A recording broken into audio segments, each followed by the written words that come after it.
What a fucking improvement. Please wipe me up. I think you called a moron today. That's sick. If I call you a moron, you probably deserve it, you fucking moron. Dude, what's that? I think we're live now. I'm good with it. Yeah. Y'all keep it rolling. Find out. Anyways. Josh, welcome to the podcast, my man. What's up, guys? It's nice to finally be here, out of the doghouse. Yeah, we're in Josh, what's your Instagram name for everybody that doesn't know already? It would be Doc Road King. All right. Get that out of the way. Kyle, what are you doing? What are you looking up? We got the chat right here, boys. Oh. I was making sure to see if we're on or not. Do I look good? Is everything? You look great. Thanks. Look better than me. Okay, good deal. Yeah, so guys, what we're doing today here, obviously it's a Quaint Zone, but I got a whole new computer set up, and I just want to, we're trying to test it all out, make sure everything works. And new lighting, but it's not really hitting the way I had hoped, but we'll see how it goes. You're welcome, you fucking guinea pigs. I feel like, Jaden, you could probably lift the chair up because you're like a little child. He is a little child. It's all the way up. You can't go up any further. There you go. Oh, He's tall. I give me think the we're pretty pencil. low, though. Put over some here. respect I on feel my name. like, boy, puffing his chest out.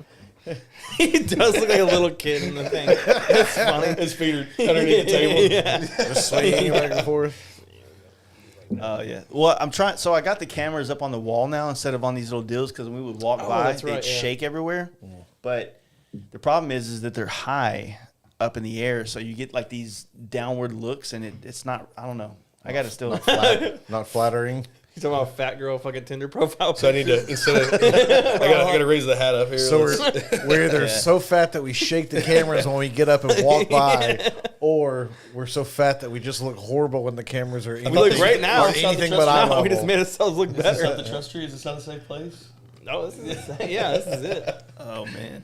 To hell with you, fat fucks. I'm down like 15. I'm walking around like fighting. I gained your 15 then. Shit. I'm shooting at 220, and I'm like, that's the heaviest I've ever been. Damn, you're Fucking 220 stupid. now? Dude, thicker. Boy, than you're thick over there, Dude, dude. that's 3 C's. Yeah. I went to the gym today, too. How's your thigh gap? Dude, I was chafing hard on Saturday. I came home waddling like His a Instagram feed has changed. Now fucking he's learning how to ass. pose, kick the leg back. Hey, dude. I can hide it. Well, I bumped into an XL in t-shirts. I was like, I'm gonna wear a looser t-shirt. Sweet. Now we can steal his shirt. Change it to It just thick feels ass- nice. It feels thick right. ass honky. It's comfortable, dude. I like it. Meanwhile, Jaden's over here in denial in mediums. Yeah. I've always rocked the large, even when it was bad, even when it was I just had to find that bigger large. I'm always a large guy. Yeah, that- I haven't worn a medium. a large since tall probably tee. Cotton middle versus school. next level. Yeah, no shit, yeah. Yeah. There's Killed some. me. The heavy hitter or the heavyweight. the athletic fit. Fuck out of here. It's a weird flex. When you're a medium, I did- you're like, ha, my stuff's always in stock. Yeah, no shit. I specifically had to change my MC Shop Tee subscription. I've once. done it. I've done it once. From the athletic Dude. fit to all of a sudden like, no, let's just Yeah. go with that regular fat guy fit. I did it once. I'm fixing to do it again. Mom, In don't that- wash it in hot in water. that Don't use the athletic hot water. No, like I like. Oh, I wash all my shit on cold and athletics hang it ones are up. comfortable, but I like the way they fit. But yeah, those mediums don't look like Winnie the Pooh in those motherfuckers. Y'all talking about thick, dude? Yeah. Your boy been a 2X for a minute. Well, XL After all and that certain hiking things. You did. You probably lost No, weight I or didn't. pant size. No, I didn't hike shit, dude. Oh, just the way the pictures look like you're in the mountains? We found those spots where you can like literally, as you drive, you stop and it's changed spots. Exactly. Okay. And let me tell you that those 10 or 15 steps were some of the hardest steps of my life. I'm like wheezing because of the altitude or whatever up there. It's fucking insane, man. So I was really hoping to see like Jace confronts bison or elk. You know those little video clips? oh yeah, dude. There was a fucking elk staying in our hotel, staying right at our fucking hotel. Like we took a nap after we did the whole Rocky Mountain National Park, and we got back. We took a nap. We were gonna go hit up a bar. Wake up, there's just all these people out in front of our spot. I'm like, what the fuck's going on? We didn't pay no attention to it. We get in the car, start leaving. Right there by the front desk, there's a fucking giant. I'm talking like a rack, and not the kind of racks that we like, but a fucking rack on this thing, yo. like that. You know what I'm saying? So So many. this thing had a massive fucking set of horns on this. So it was a horny We're elk. gonna have some melons. Well, archery season kicks off here in like 2 weeks, so somebody's gonna be real happy. Man, You it saw a was big-titted wild. moose. Pretty much. So what if there's two of them? Is it still mooses or is it meese? It's a pair of moose. Pair of moose. Yeah. See, look A gaggle. at. A gaggle. What's the other word for a lot? When you put a bunch of sticks together, what they called it? Fuck ton. Fags. No, it's cigarettes in Europe, man. That's both. It's also Jaden. Zing. Got his ass. Yeah, got me. you, dude. Damn it. He got you. So, Doc, thanks for coming out. We've been talking about having you on for a while, and I think the Quaint Zone is a good way to bust your cherry. Absolutely. So, man, how was Sturgis? Because you did Sturgis different than I did it. I did it quick. I don't think that I can do Sturgis justice by talking about it, so wanted to have you in here to talk about your experience at Sturgis. One of the quotes that came up during this trip was, "I don't need you to be present to have a conversation with you." Yeah. So let me tell you, this Sturgis trip from last year, mobbing with the homies, leaving out of Dallas, to this year being on the industry side with Hang'em High Customs and everything else, whole different ballgame. For real. Whole different ballgame. It was start to finish, my heart couldn't have any more joy in it. Like there was at one point I was looking around the room, you'd have 13 different homies from 9 different states that you've seen each other before in different states. Yeah. All just hanging out. Oh, first time? Oh, first time? Yeah. It was just, dude, it was rad because you'd see, like, Jacob was out riding with his son. Yeah. And he was there 2 days while we were there, and we never crossed paths. And next thing you know, it's like, hey, birthday dinner on the heels of the wins.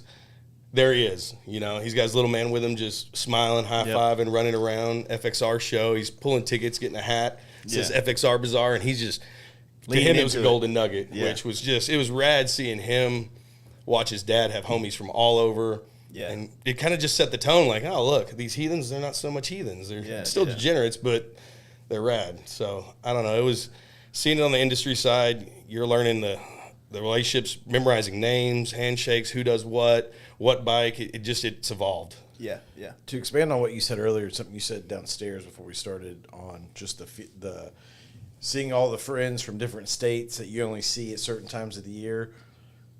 It only takes so long to actually say that, but to what you're saying, like your heart's full, like it's a smiling ear to ear. It's something that you can't. It's hard to really put into words, at least for me, what it means when you're in that situation and you're looking around and you know all these people that you're cool with and the exact situation you're talking about. It's more than just like, oh yeah, it's cool that we're all around. It's a high. I can't explain how, but go. You explain that. I could take 2 hours and talk about how just to thank people, right? So we can start out at the beginning. The Thundermax boys, Jake and Millhouse and everybody at Thundermax, always willing to host. You show up, it's smiles, it's hugs, it's everything.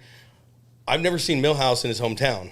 I've seen him in so many states, you know, and nothing but hugs and loves. He's been down here, this, that, and the other.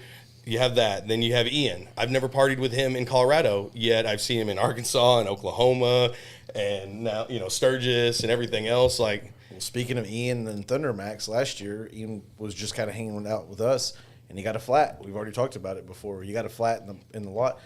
Jake from Thundermax is on his back with Jace. They're over there, you know, trying to plug the tire, and we end up leaving his bike in the Thundermax booth overnight.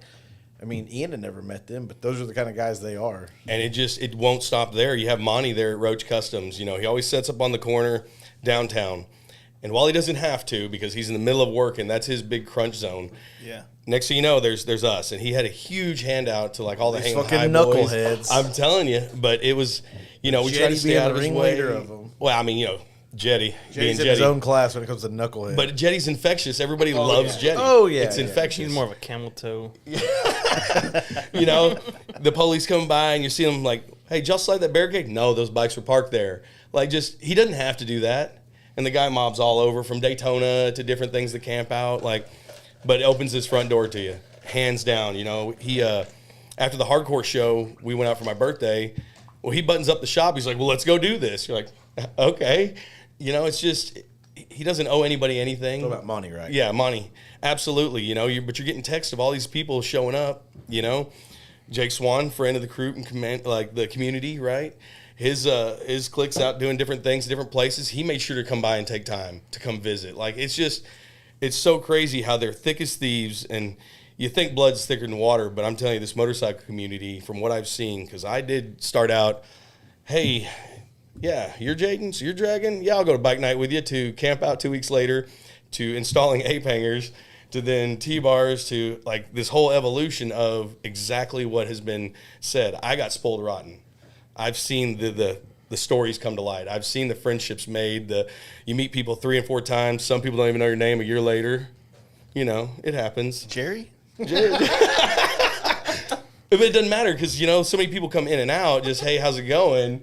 And then you turn around, it's like, okay, he's not going anywhere. Well, you'll understand what I mean by like when you start, you got to already understand it now. You start seeing faces, you see them more and more and more, and it just becomes like, man, what was that guy's name again? And then, every time. And it's like a while because a lot of times, like, we don't really, I don't know. I mean, I don't know how long it took to learn Jaden's name. I don't remember. I mean, it's been so long now. It just, I don't think names are as important as like, oh, the dude on the fucking gray Road King. Probably when I earned my Dude, the sticker game was a game changer for me, helping out. You know, you open up saddlebag lids and you have like a little Hodex here of all the homies and their stickers and everything else. You're like, okay. And in the meantime, you're like, you guy, how's it going? Yeah. But at the same time, you do see people come and go, like, that are just kind of in and out, and they've got their own lives to live. Because I mean, at this point, you're on spring break, but your career on spring break. Like I said, seeing this industry side this time was incredible. Man, the amount of people that you never know who they are. They're in a T-shirt, just like you, cutoffs, whatever, just hanging out, you know, doing a shot, this, that, and the other. Dude, they could be owners of a company. They could be president of some CEO conglomerate that does bikes on the side. You just never know who you're talking to. Or like you said earlier, the wife of somebody that's important that all of a sudden, you know who you really need their approval? When she comes back and goes, hey, this guy's awesome. We've just been hanging out for the last half hour. That stuff's insane. You're right. And Sturgis is amazing for that. And thank God for a Southern boy, because the Southern hospitality, the Southern gentlemanness that is kind of natural to most of the folks, that'll pay off huge. Oh, yeah. Huge. Just because, I don't know, we treat each other with respect until you get to know each other, then we tear each other to shreds, which is perfect. Yeah. But that alone was awesome. Because there was different people coming up. Like I said, the stories at the time, they seemed like amazing stories, but looking back, it's just like, okay, you know, Tony had his booth right down from Monty's, right? So you pop into Rebel's Den, Tony's there, Gino's there. It's great because I was just at his birthday, you know, at his shop there in Benton, Arkansas. Next thing you know, you see him in Sturgis. He's coming around. He came out for the birthday, this, that, and the other. You keep saying birthday. So you had a birthday while you were up there. So, and was that the day you guys won the show with the bike? It was on the heels of win number 2 and 3. Which we can get to the bike in a little bit or however you guys want to handle it. But oh, absolutely. August 8th is my birthday. So it always winds up like last year it was that Sunday right before the Performance Bagger show when everybody was kind of either Jace had the show, a lot of people were heading out, this, that, and the other. So kind of the way we got there early, it just fell to where, man, we celebrated my birthday for days before it. Yeah. This time, enough people were sticking around that we were able to actually just go out on the heels of the win because it was finally like, okay, we can take a breath. We got the trophies in the saddlebags. Let's take a breath. And it just, by pure fluke, it works out that way. And so, yeah, I keep referencing that because, I mean, it's all about me, right? What an awesome, just little cherry on top of, you know, what would have been a birthday could have been in December. And it still would have been a, you know, weekend of a life, trip of a lifetime, whatever you want to call it. But to have your birthday on there and then to get all the love, like, it's, I mean, it's just got to, and I'm not a big celebrate me on my birthday guy either, but it is, everybody, you just get a little bump on your birthday. Well, I mean, and you got to have an excuse to go out, even though you don't have to have an excuse. So it's like, well, if it's Doc's birthday, let's rage. Like, we didn't have to have that, but okay, sign me up. You know, get some little fried noodles outside on those little kitchen stands they have where they're doing all the kebabs and everything else. Like, watch a few people dump their bike. Yeah, you get like a $32 box of dude, those noodles, dude, those Hawaiian noodles slap. What was it, so the $24 corn dog last year? What was it? You. $38 for like a corn dog and a thing of fries. There's like a website now. It's like ripped off in Sturgis. Yeah. Where they'll go in and, they'll go in and post like, don't eat here, but eat here. And so the noodles, like, we hit it up, and sure enough, like, it was awesome. But it's all the funny little laughing points. You'll come out of the upstairs from one of the bars, watching this dude. He cranks his bike, and everybody down there, it seems like, they crank and they go full twist. Mm-hmm. Yeah, boom, and I'm up there. It was quiet enough after the boom that Oh, He get mad. Just that time, a couple of the homies walk out, like, what happened? I was like, man, you started it way too hard. My favorite tag has always been the top hats of Sturgis. That shit's so fucking Millhouse funny. is real. Yeah, he did a good reel this year. I think I saw like Kyle cover it one year, and having Kyle was just like top hats of Sturgis, top hat. It was just a whole thing. I was like, God damn. It was neat this year because you say like with Kyle, they were up in Lead. We were staying in Deadwood. You had other people in Sturgis, a lot of people in Rapid City. And I say years past, in my 1 year before this, everybody, we had that experience where we left Dallas in the group. We camped out at Days Inn. We had the bar there. We had the showers. I don't know if enough's been said about that, about literally the polar opposites of the way you experience this trip. Yeah. From first time ever, going with a group of friends. Strangers, one pretty of much. One of your first times really doing a big cross state line, if I'm not Yeah, no, mistaken. you're accurate. Absolutely. And then, and then to this one, like you said, you're in a team Hingham High now. You just said you couldn't hang out with certain people all the time because y'all were in fucking work mode. It was work mode. And that's last year, it was me and Trey. We made friends through this group. We were coworkers, didn't even know each other. Because of the motorcycle community, we found out, like, oh, okay, cool. Y'all have a bunch of shit in common. Exactly. So then we're like, oh, there's a bunch of strangers. They're leaving at Fuel City. They're getting tacos and rolling out, picking up Cody B in Atoka, Oklahoma or whatever. Yeah. He's drying his shoes out because they hit rain. And he doesn't carry rain suits, so At all. Old Dirty Larry and everything else. Next thing you know, you're 16 strong, mobbing across state lines. yeah. And I'm with strangers, so we roll in this campground. I don't know what to expect. This is my first Sturgis, my first big multi-day trip, this, that, and the other. Cool. God, that was such a fun Dude, trip, and that was the thing is I always looked at it as, well, great. I set the bar this freaking high my very first trip, mobbing with strangers, multiple states. People just kept adding on. Ian coming out of Colorado, meeting us in Kansas, which I don't understand why still. But, He's a gangster. Yes. Seeing corn for 8 hours and then just like yelling at each other about how hot it is when we get where we're going. we're important. That's what it is. We're important. Instafluencers. Insta I was trying to get a tag out of the deal. Didn't Ian meet us at the Wichita. I thought he met us in Nebraska at the hotel. The no-tell motel that everybody hated but The loved. one that the chicks hated. I thought he rolled up there and he we was drove like, by hey, that on the way home. yeah, He tried to meet us in Wichita and ended up catching back up with us or something like Yeah. that. I think he linked up with Rennie and them. Yeah. Side note, that gravel road is now paved. We went by the hotel on Yeah, the way we out. did too. Yeah. We stayed in the first hotel that we stayed in on the way on 2020. Like Alliance or something. Yeah, dude. When we didn't get kicked out Dude, of they the got some Applebee's. fucking bars out there, dude. We had a blast. There was some good ass bars in that Blow town. it up a little bit, huh? Yeah, well, Alliance itself, like when we passed through going on the way to Sturgis, we're on the back end of it, right? If you go into the town, like it's a full. They got a Walmart, dude. Oh shit. Okay, then. Okay. Yeah. Fucking Walmart, man. I mean, but it's not like the bar and grill where he had the pizzas he was going to microwave for us. Wasn't that in? That was in That Wichita. was Wichita. Oh, yeah. Yeah. That was when the slow dance and the tears. Yeah. Oh, we was fucked that beautiful. Applebee's up though, dude. We did, but we didn't get kicked out. Unlike Benton, Arkansas. Well, that's Jetty. Yeah. Well, we had Jetty too last year. So- Anyway, it was great, man. I think that you guys did the whole build, and obviously I want to leave the build talk more for Justin whenever we bring him back in here because of that involvement going to Sturgis and things like that. But your help with everything going on with Justin and his kind of turning over a new leaf. That's not the right word. He's kind of rebranding himself this Hit year. a new level. You know what I mean? Said. Yeah, he's evolving like no other. He's honing in, kind of niching down into certain types of bikes to focus more on that.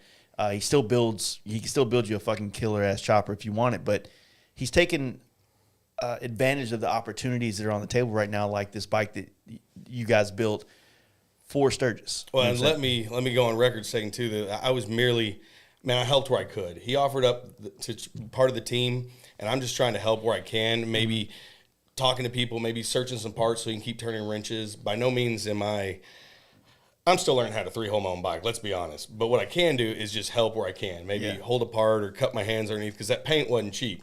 So, like, if you had an extra pair of hands to make sure that nothing dinged it, like you had to dive under right, it. But so my help was minimal, but at the same time, the offer to be part, to wear the team shirts, things like that, like, between him being the builder and mocking up and doing all that blood, sweat, and tears that went into those wins, and Brody was right there with him. He came part of the shop, and again, I'll save most of that for Justin. But just being able to stand next to them during the big W's, like who goes from never being part of the community, meeting a random dude coming back from Daytona. I do want to make sure I get credit for bringing this. You know, like, hey, you guys, This is like the you wanna NFL go to a coaching bike tree. night? I'm his Bill Belichick. Exactly, but I mean, it's. He comes riding in, like pulls his helmet off, and he still has Daytona hair. He's like, "You want to go to bike night?" I'm like, "I do now." Like, tell me more. Yeah. And then who goes from that through just 2 campouts? Next thing you know, you make friends all over, and then winds up at a show where the bike that you have just even a small part in wins 3 awards at Sturgis. Man, there are people that have waited 20 years for that. Yeah, Holy cow! There Like, can't be many people that say- had that sort Did of. you just say holy cow? I did, because that is a holy cow moment. That is a you know that is a- hamburgers. exactly that is cathedral meatloaf right there. Cathedral. I'm telling you, and it's Yeah, that's just awesome. It's because you don't even have the words. Like you have to resort to childhood where you're just excited about Christmas morning. Result of childhood, I get that 100%. Like you just think of some shit. I remember once when I was growing up, like I'd get super excited about something and I would just say some kind of like thing that I don't ever say. You know what I mean? Like fuck, G I Willikers. can't- Yeah, I don't know. If it was Autobots, that. roll out. You quote Thundercats. It's cool. Well, when I would hang out with NorCal a lot, they say hella for everything, right?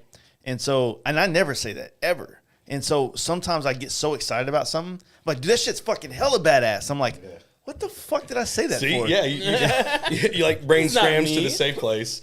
I don't do that. Yeah. That's the same way like a lot of those people in NorCal or anywhere like Idaho, Wyoming, they do a yeah, nah. Yeah, nah. I'm like, was it yeah or is it nah? Like, huh? Yeah, no. See? You know what they do Yeah, on no. Sons of Anarchy all the I know time? that That if you ever go back and watch Sons of Anarchy, you'll catch this. They say, yeah, okay. So much in the whole fucking show that Just now that annoys when I you. watch it, I just like, they did it again. 5 times this episode. Guys, figure it out. I will say there was a moment outside the booth. I wish I'd have got on film. They had a little kid in Grand Sons of Anarchy patch, looking like a miniature Dynabro, like a little bro, doing I think wheelies I by think the I saw bikes. that. Nice. Somebody got it, like made a Yeah. little clip about it, but it was like Grand Sons of Anarchy.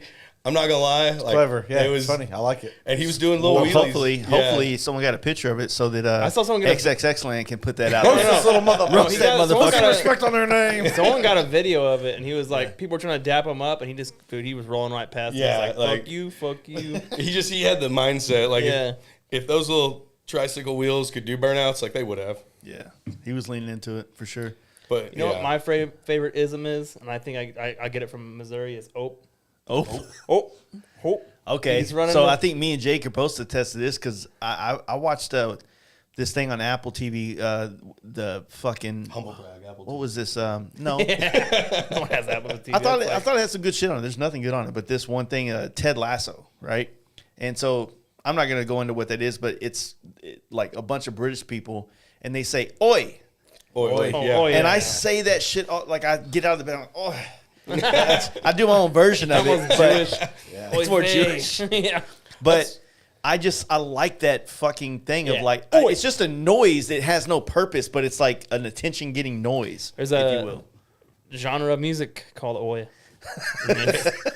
Isn't there now Very like British. the Very British. Eskimo Punk. throat singing or all that now that's coming off the EDM throat singing?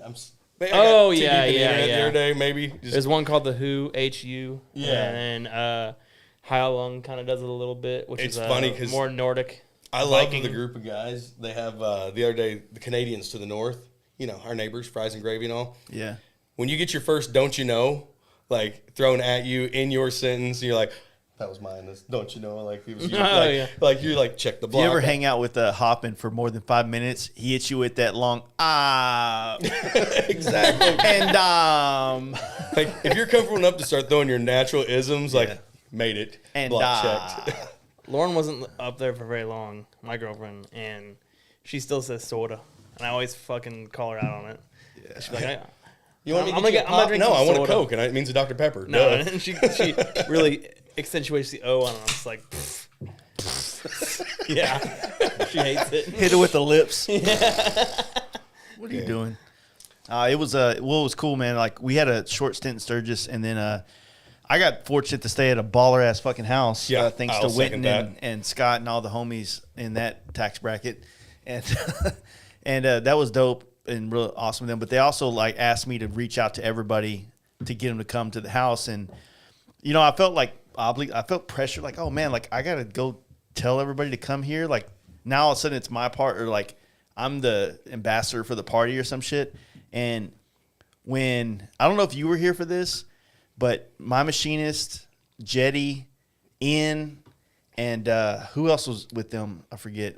Cody, Big Will Cody. Mm-hmm. We're all sitting outside drinking, and they pull up in a party bus, bumping, dude. And I can speak to that. everybody's kind of looking at them because this is kind of one of those like parties where like most people ride their bikes and it's like a little mini bike show, if you will. And they pull up, just set the tone. Tonight we're fucking raging. Yeah. And we did. I don't know what time you guys left. I remember getting in deep conversation with everybody, and You probably had a Haas conversation we did? right in the garage. Oh yeah. Did I offend you? Well, no, I'm here, ain't That's I? right. Well, I think Was most the people party know. bus just out running for them So, to get back in, or what? Jetty calls. He's like, "Hey, bus is on the way." We're like, "We already ordered a cab." He's like, "Okay." They were just a few minutes in front of us. We take the Tetanus Express, which I'm pretty sure this lady's cats hate her. Yeah. She's.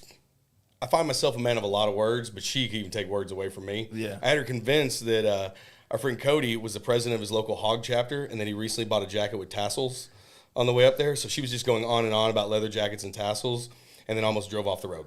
It was beautiful. So when we pulled up, they had just arrived.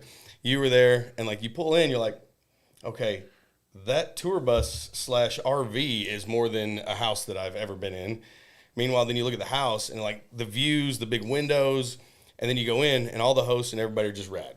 Yeah. Like you don't expect you, and it's gonna sound bad, and I don't care. Sometimes you're gonna think the worst of some people. You're like, man, you just expect to be like, this is gonna suck, Yeah. and then it doesn't. You're like, oh, this is great. No, they usually have the margarita machine fucking turning. Handles of JMO, buckets of ice. You know, like, Scott's kind of the loud one. He has the red and black and silver bagger. He's kind of like their Jaden. If that Yeah, makes sense. I like. Yeah. Yeah, that's Yeah. what. I approve of that. Yep. Yeah. I sign off on that. Yeah. Much love, Scott. But yeah, then you're inside. Everybody's having like this.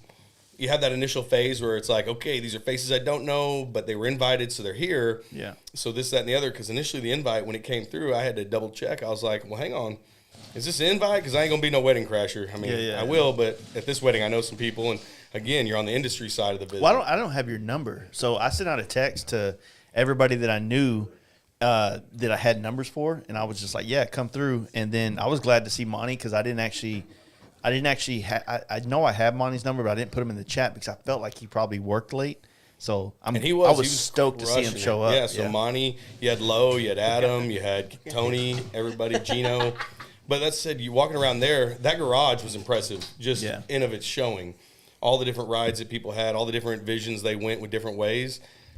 I used to be very like, if it's not my way, I don't know how people like this. Yeah. You're walking in and now you're looking at it from, especially being around Justin and Hingham High and different builders and things like that. You look at things differently like, wow, how long did it take him to do that part and put it on there? I'm looking at it differently, which is incredible because some of those bikes were just impressive with the, I would have never thought the way they went with that those little CNC brake reservoirs.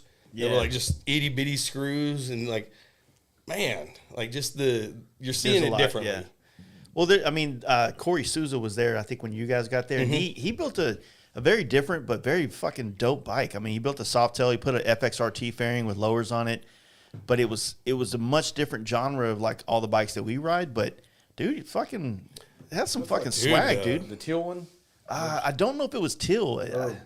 I think I know that one. It might be. I'm not. The color's not coming. More the stance of the bike is coming to my mind right now. But it had a fat front tire, and that's kind of like a thing that a lot of these the guys. Softail got Vicla. some mixed reactions in our world, but I actually really I liked dug it, man. I think I just like that everybody's kind of like taking all the styles that are on the table and just making whatever the fuck they That want. Softail Vicla that had the landing gear Yeah. that set off to the side. Yeah. It had the beautiful paint job and everything else. Like, the wires were routed differently. Like, just, you could tell, like, there were different things. The builder took time. Mm-hmm. And now having, minutely entered the realm of builders and shops, boy, let me tell you, like, it's been a learning curve because a lot of these guys, y'all have been around bikes your whole life. I I now have, this long into bike riding, 42,000 miles. No, that's Winton's. Okay. That's Winton's. That's what I really liked. Yeah, like I've got career miles, 42,000, and it's been such an evolution. It's been 0 to, holy crap, keep up, I mean, it's a good time to get into bikes, man. And, Jaden says it a lot about like winning the lottery, but I don't. From this perspective, looking in, I don't really. It's hard to say that because that feels very arrogant to say. But at the same time, we, as a collective group of friends, have figured out a method we figured out a formula where, if you want to do this, there are options on the table. You just have to do them. You might not live close, so you can't come to bike night, but you can come to camp out.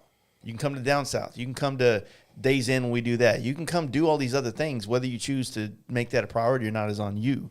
But so many people that have leaned into what our whole group of friends, our circle and outer circles have done, have given people an opportunity to have friends all over the United States and do all the shit that you're talking about. Well, and I can tell you flat out, too, Jaden can reach out and be like, hey, you want to go grab a burger? We're going to check out this new spot. Me and him have grabbed tacos in Bishop Arts at a no-name spot one day.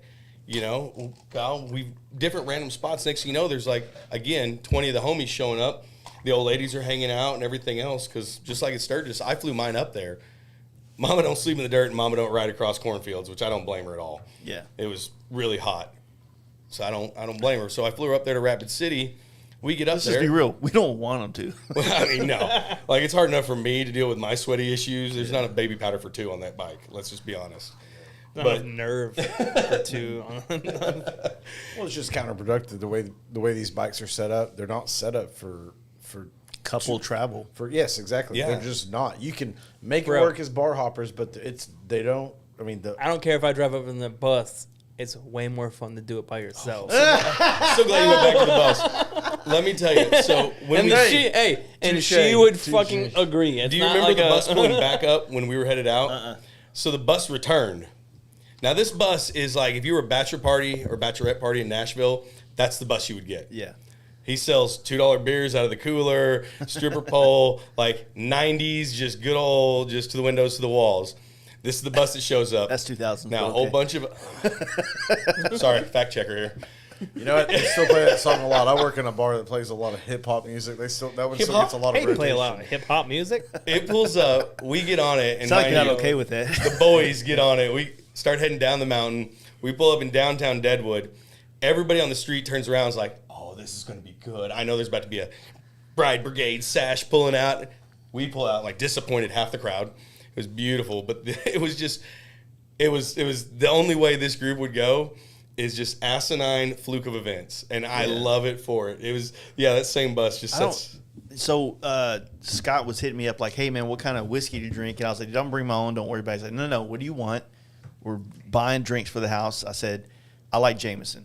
So he buys a handle of Jameson. Yeah, I know. I helped out. So you helped out too? So because, did Monty. So it must have been me, you, and Monty because that thing was full and before the end of the night. We're talking 4 hours. That's why we called the maybe. bus. It was the Dude, it was empty, dude. It was wild. Yeah, it was. That's the thing. And then you step outside, because again, you had a bike show, basically a different. I don't want to say cliques, but different people meeting different people. Yeah. Going through their circles. So as you floated around and meet different people, look at different things. Next thing you know, the beverages would change, and there's a lady outside. It's like, hey, that cooler's full of beer, and we don't really want to carry it to the truck.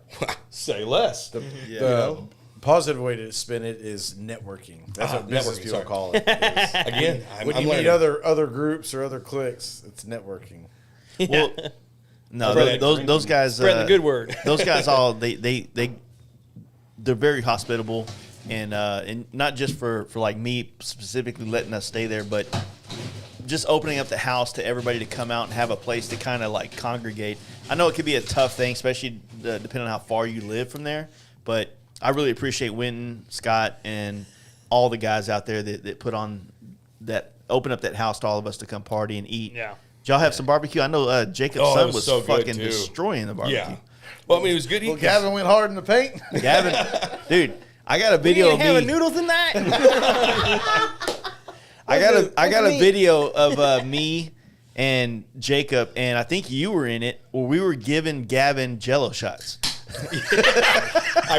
Wait. No, fuck that. We did that Yeah, shit. we did. Yeah. Shots of Jello. Yeah, it was no pudding pops there, Bill Cosby. But before anybody out there calls protective services, this kid's from East Texas. If Yeah. you think it's He the should first already- time- he if should you already think it's have the one first time he's DWI. doing it wrong. Jello shots. What do you mean breakfast? There was definitely some like virgin Jello shots and The Jello shots are after he polished off his own bottle of Mad Dog 2020. it was Jetty. it was. Yeah, I was standing across the bar from that. Yeah. About to do his first Jello shot.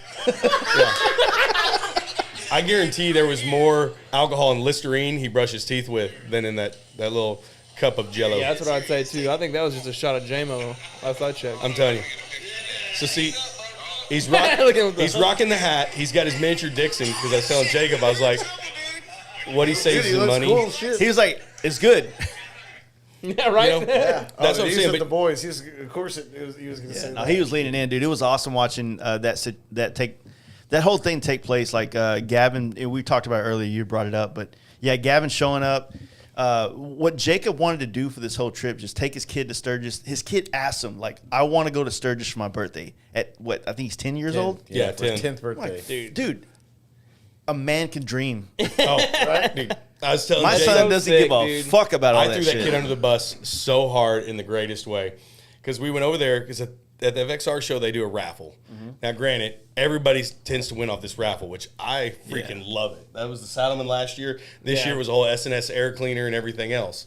Like everybody wins off that raffle, but you have to strip these tickets like miles long because you get umpteen million tickets for $20. Yeah, you get like a wingspan for $20. So, So they're find over there, somebody with and I was arms. like, "Hey, y'all need to find you a couple 10-year-olds over here. Just start having to strip tickets behind." Not 10 minutes later, you get on the speaker like, "Hey, has anybody got any kids here? We sure could use some help." Turns out all the tickets, the money goes to charity for kids. Without hesitation, out of that group, he got voluntold by like 14 of us at one time. He didn't even know which way to go. But we sent him over there, put his little fingers to work. Like I said, him winning that FXR Bazaar hat by helping out. No, it was a Or- FXR division. hat. FXR division, excuse me. Yeah. But him getting that hat, like showing that, like, Don't wanna okay, you dead name volunteered. nobody. I don't, Let me preclude this by now. I may mess up names and Instagram handles. That's just me. You'll get used to it. If not, can't take a joke. Screw you. Yeah. But he comes back with that hat. Big shout out. Like it just Yeah. for him, it saw that like helping out your friends does have rewards, and then the way we received him back, like it was good for that little kid. But it was flat out me. I was like, "Hey, why don't you get some kids over here? Because I'm tired of tearing these tickets up." Well, FXR Division, their crew has kids. When we were at Born Free in California, they I walked over there and approached them. Hey, with Simpson, we're doing this. Like he does with most this, kids. I know. I approached the adults, sir. And I said, hey, we're doing this pinata thing over for the kids in a little bit. If you want to, if you guys have it. I noticed, like, somebody's got a daughter. And, man, I said, send them over, gave them the time. And they rolled over like 9 deep. And the same thing, they all had their flat bill hats, Yep. all cool T-shirts, long dickies. I was like, oh, shit. Little they know Uncle Touchy was running the fucking Get the fuck out of here. There was hundreds of He's got a witnesses. reserve sign on the handicap stall. There's hundreds of witnesses. Everything was on the upper. Look at this guy. I didn't go near Charles and Cheese, Dude, I'll never turn these opportunities down. Dude, Anyways. yeah. It was, like I said, there Nah, was that is awesome though. To be so able to, many like, moments. Yeah. Because I mean, like Jay said, I mean, you hope that these kids, especially if they're yours, want to be into this shit. Especially I'm just saying. I mean, as a dad, I would imagine, like I don't know. I was thinking I about have no that. kids, so fuck y'all. I was thinking about that recently. Of our like group of friends, other than like Justin and Jetty, who show up whenever they can, I'm the only other dude that has kids. I guess Jacob, obviously, because we're talking about Yeah, his but he's kid. Deep East Texas, Yeah. It's like nobody else has kids, and the reason I want to bring that up is because once again, for year number 2, I'm getting fucked because Big Will Cody's birthday is next weekend, and I can't go because I have my son with me. That's bullshit. I mean, But Should I just go and ask for forgiveness? maybe you should take your son to the birthday so he can see what Jacob's No. kids saw. No. It's their rule is like no kids are Drop him off allowed. at Jacob's Okay. and let him get drunk with Gavin while we're all over at Jacob and Gavin will have you do Jello shots. I don't know, but for I told Jacob- you how it was when I went out there to East Texas to kind of go spend time with my son. I was like, hey, let's go to East Texas. Bad idea. No, it was a great idea. But what happened was I get in the car with Jacob, and my son jumps in the back. He's like on his phone. And then Gavin, Jacob's son, jumps in the car, and he's just kind of like, yo, what's up? And my son is like, hey, puts his headphones in and goes back to like looking at YouTube videos. Like, my son is not social. I guess he's a normal kid for today's standards. You know what I'm saying? Yeah. He's not trying to make friends. There's not like But that. we're all victims. Oh, wait, you're my age. Like, what's up? Let me give you a shot. He's nope, never. I'm good. We're all victims of the circumstances too. I'm sure Jacob never would have predicted like how the group would help out with his. Like the same thing, you had the art right in front of your son. The person that come up and was asking about artwork and things like that. Had seen you online. Yeah. Like if you try to set up a scenario like that, it's just gonna make you look dumb. Yeah. But for those inadvertent scenarios, like I mean, it is the community that maybe that person saw your art because of a share that from a person that doesn't have kids. Yeah. So you never know how it's going to play out. However, again, there are definitely times, I guarantee, maybe like, I don't know, midnight, like Cinderella, that he should not have seen us. Yeah, for sure. You know, But knowing yeah. nobody torqued up upstairs and started just Going back to it, as a kid that was raised in East Texas, he'll be all right. Yeah. He'll Like be all I said, right. I hail Yeah, from Jaden the came out 903. okay. Yeah, look at me. Yeah, it's, dude, that's. Where you from? Are you from here originally, or? So I grew up in Canton. Okay. Yeah, East Texas. Yeah. Yeah, I've got a little bit of Lifetime Movie Network life leading up, military and everything else, but Like, shout out to Dairyland. Dairy Palace. Dairy Palace. Dairy Palace. Dairy Dairyland's the bro. insurance. Shit, dude. They got good ass breakfast. That's it. Yeah, but it's all about the turkey-legged roasted corn there at First Monday. Yeah. Oh yeah. Yeah, for those of you that don't live in Texas, east of Dallas, we have a place called Canton, which is like a antiquer's paradise that's grown into. White people bizarre. It's home to what, the biggest flea market in the state? Yeah. Yeah. Well, First Mondays. Some right? would say the world. Once really? Yeah, I mean, it's I- a pretty I- fucking big. Yeah, Old Mill Marketplace. When you you got say Dog flea Alley. market, I think of like cities that are flea markets in other parts of the world. They got I think it would be like everybody's got the town where they have like the Mexican bazaar, like the little Mexican bazaar out of the fairgrounds with the tents, and you can it's get everything. Latinx.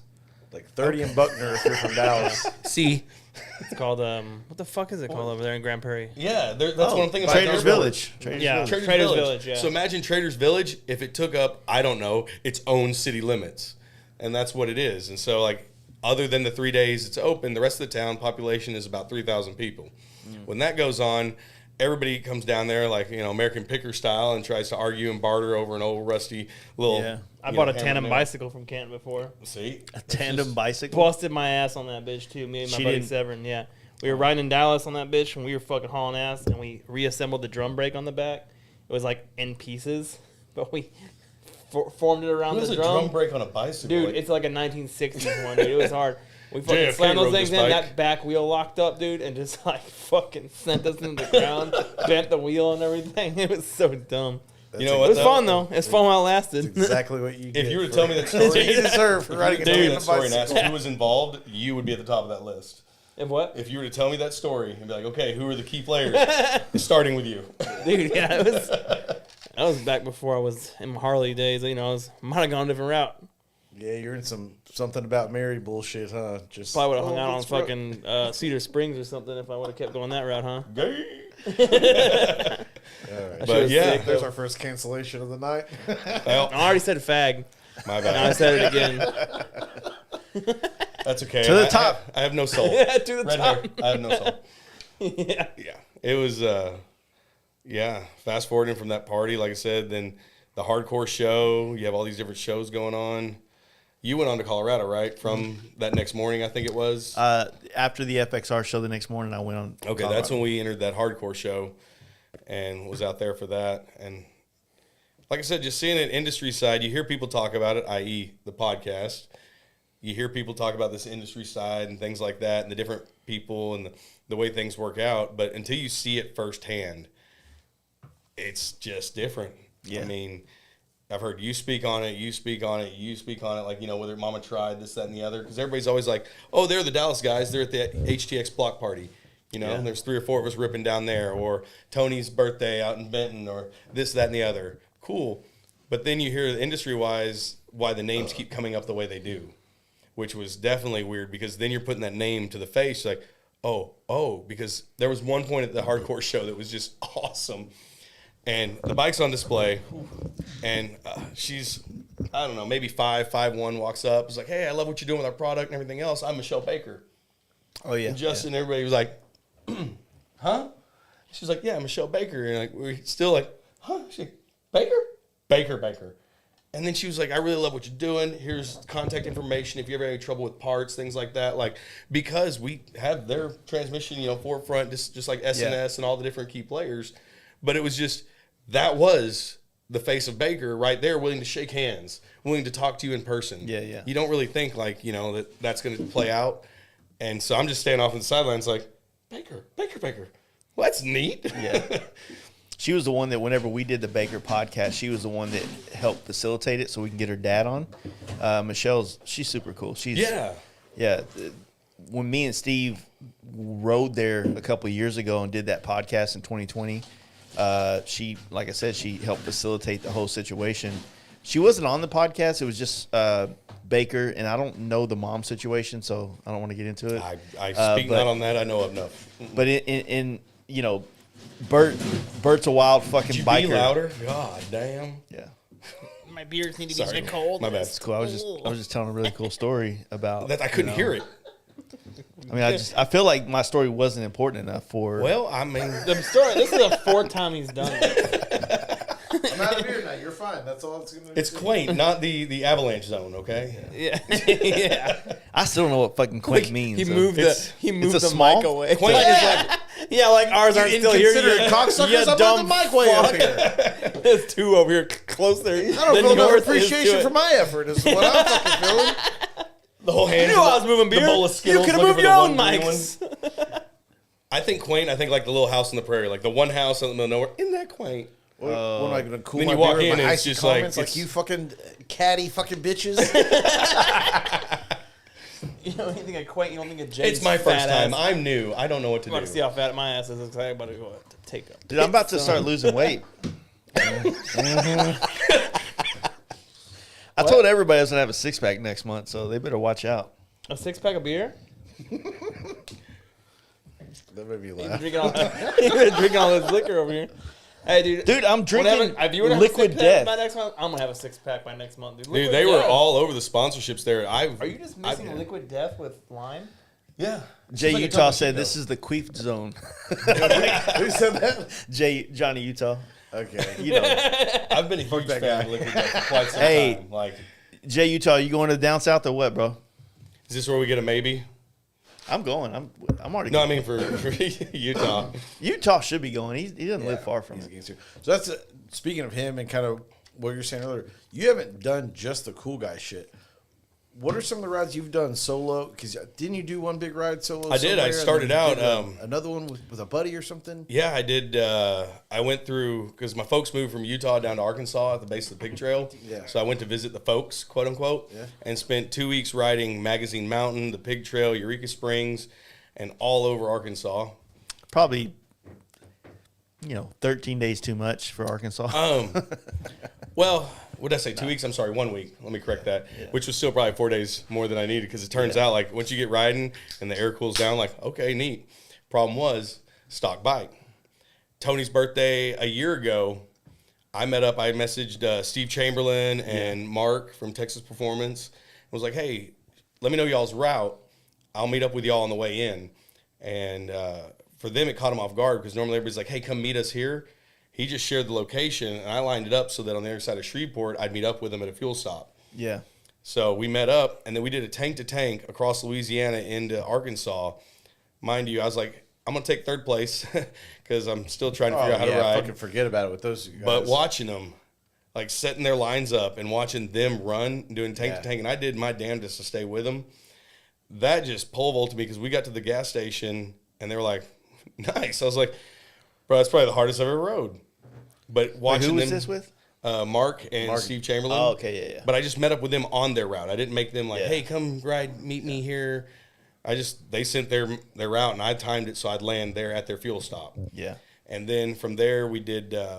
We went on into Tony's. I've ridden with Steve one-on-one, and it's different. It's educate. I mean, if you take it that way, like there's something about riding with somebody that's just flat out fast. It's naturally good. I mean, I went down to see Mark at Texas Performance. I rode through like rain and mist and 27 degrees because I had never challenged myself to be miserable and cold at the same time, and so did that. I rode back and forth to Houston. I wound up at the Lone Star Rally with Kano, Larry, that's right, and Taryn and everybody. That was just at random points. I just wasn't afraid to hop on the bike and meet up with people. Yeah, because you started coming to the bike nights. You came to all the bike. I mean, you were just a super fucking great attendant. I was running from Terrell, which is a long run out to Fort Worth. Every time I turned around, you were doing whatever run, whatever ride, whatever little trip there was. Yeah, I mean, earlier this year, the crawfish bowl out at Cody B's house. Which that also helps. That was at Pappy's house. Yeah, but Cody B invited but I mean, still, just that crawfish was on. But that helps. All that is how you got to where. I mean, none of it to the dude that thinks, well, like it's not showing up to a couple bike nights. You have to be accessible and available, and you are, and you go out of your way. And to give you a little credit, you go out of your way to help people. You've helped me numerous times, personal things. You're just that kind of guy, and it resonates with people. And obviously, I think you're seeing kind of the reciprocation, if nothing else, just the karmic return on it a little bit. To be fair, I'm not going to go out of my way to help. I will help a stranger, but at the same time, what I've seen in this community is I've seen 3 a.m. phone calls and 2 people with trailers show up because they wanted to make sure it was covered down. I've seen that firsthand. I've seen parts be drop shipped across the country just to help out a homie. Yeah. I've seen this community, as a matter of fact, Daytona, I wanted to go. Instead, I was officiating my cousin's wedding. Like, I do marry some folks, which surprises a lot of people. Like, but Kyle, you want to get married on this podcast? I'll do it. You? Yeah, to me, who the fuck? He's not going to marry you. No, but it'll be a great flower girl. Yeah, he'll be our witness. Yeah. Well, he won. But, I was having homies out there. money. They were, from Utah and them. They were all FaceTiming me and, hey, wish you were here and this, that, and the other. Like, I was getting so much love from the family. Just like, hey, we wish you were here. Ed comes into town with his old lady from California. He's like, hey, I want to run East Texas. So we put together this little ride. People meet up at Buc-ee's. Trey's old lady, Nikki Baby was in town. Like, so we have these people. We're out running the county roads behind Tawakoni, 2 Mile Bridge, stopping in local spots, just showing them a different side they wouldn't see. It doesn't take anything to do that, but just hang out with your friends. Like, we wind up at the FOE pool. Everybody's just smiles and other people high-fiving, coordinating. That's what I'm saying. You meet up with a buddy for lunch, and there's going to be 15, and it doesn't have to be an orchestrated bike night. And, my buddy John met us in Sturgis. So I went to combat medic school with him when I transitioned from the Marines to the Army back in 2009. This dude gets out of the Army, becomes a fireman on the other side of South Dakota in one of the cities. He doesn't have that kind of community. So I told him to come on over, and you're going to love this. Justin's sitting there, I'm like, hey, I'm bringing my buddy John. Everybody's like, friend inviting a friend. How's this going to go? He shows up, he goes, man, Tinder wasn't bad once you get past the reservation. Everybody just stops. He's like, yeah, it's all good. What are we doing? I'm like, John's going to fit in just fine. Yeah. So this guy, they only get to ride a few months out of the year because of snow and stuff. He bops in the group. It's me, Ashley, Justin, him. We're just riding around, doing some of the rides after, our play day, basically. And then Charlie Conduit from Lindell Brakes is like, hey, Millhouse, what's everybody doing? I don't know. Talk to Doc. He calls me. I'm like, here, I'll drop you a pin. Meets up with us in Hill City. Next thing you know, we're jumping off rocks at Horse Thief Lake. We're running, needles. We're doing Custer Highway. We're just having a great time. None of this was planned event, but you have all these people of different walks that just do that. John's watching. We're riding. Me and Justin are riding bar to bar, cutting through the canyons, and he's sending videos back to his firehouse. Like, look how these guys ride. And they're like, what club are they with? He's like, friends. Like, we're spoiled rotten down here. The fact that you could call somebody and be like, hey, you want to go to a concert? Or, hey, do you want to go 200 miles for tacos? We are spoiled rotten. And I guess it's, as people listen to these podcasts, as they listen to the different things, it's like, no, it can't be that good. Let me tell you, it's that good.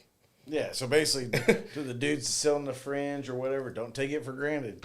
Because there's some guy living in bumfucking Egypt that would kill to be where you're at just to be. Dude, he trailed 6 hours to ride with strangers. 25 miles to make it to Bellum. He'd do that fucking. No, dude, think about it. Like, 3 weeks ago, the homie from Lawton, Oklahoma, rode his bike to bike night. Yeah. And then Yeah. hung out, made his like presence known, and said, "All right, I'll see you guys later. I gotta go to work tomorrow." Fucking rode 3 hours back home. Right. Yeah. For a fucking bike night, man. Aaron was in town. He at Sturgis. He was saying he wants to ride down to Dallas for a bike night. You know, him and Mama stay the night, and then the next day maybe head back home. But just because even the movement of people always ask, you know, well, why bike night change? Well, we're mixing it up a little bit. It doesn't need to be the same thing, the same cookie cutter, but at the same time, like No, we changed it because you know, Dolly left. right, absolutely. But and everybody's like, for a bartender, like absolutely. She knows our drinks. Everybody loves her. Like she's always easygoing, no drama, no BS. Of course, we're gonna change it. Oh, And she'll fight you. Trust me. Yeah, I've seen absolutely. it happens a lot of times. But You know, yes, you're right. or the Like, pre-party. She's a little at mouthy, the- to be honest. she could use a tune-up every now and then. You know, I mean, wait, is it discipline or respect? Which is it? Is it? It's whichever Sean Connery told you it's okay to do. I go it that way.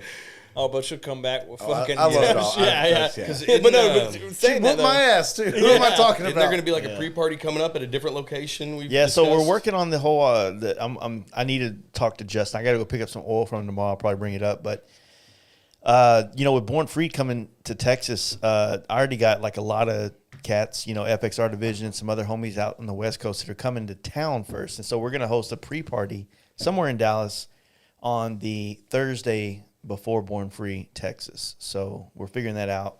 You know, Hopefully, this new location, the 10 Bells, is finally open, and the relationship we're creating by doing the bike night at 8 Bells will give us the ability to commandeer a bar on a more prominent night like Thursdays. Well, let's say, I mean, heck, our first bike night that we moved over there to 8 Bales there, it was awesome because you pull up and you see a few bikes outside. You're like, oh, okay, cool, nice showing. You didn't realize they opened up the whole inside and it's just lined with bikes. And then, you know, Dolly's going back and forth, rushing. And Yeah, we've talked about it. The new spot is fucking dope. Yeah. It's tits, and you mark my words. When the weather chills out just a Oh, little that's bit, going to be the best. It's going to be even better. Oh, it's going to be better, but guess what? Still, everybody's not going to come. Well, you know what, though? State fair. Hey, State Fair. You know, you can't say shit about that because There's not those a- that want to be there, and Yeah. those that don't. The way the bike night works is like this. People come to bike night because we do it every week. Most people, it's like you never know what week's going to be like. Holy shit, that was that I can't believe the night just took place. That was a wild one. Yeah. Yeah, like But you can, if you are willing to say, hey, I'm going to commit to this ride. I'm bringing some friends, and you communicate that out. Like when Millhouse came to town, I was down there with Robbie, Millhouse, Justin, me. Like we mobbed from the shop, even though to me it's back home. But for them, they mobbed in. Next thing you know, everybody got word out that homies are in from out of town. That was a huge night. Yeah. But you have to communicate that. You can't just show up during the middle of Daytona when it's the FOMO party. And there's like 3 of us there going, hi, how's it going? Yeah. You got to also look at that this group rides. Yeah. I didn't get to go on the big trip with you guys. You better believe I was following along, but I was still at the bike nights Yeah. for the ones that different people.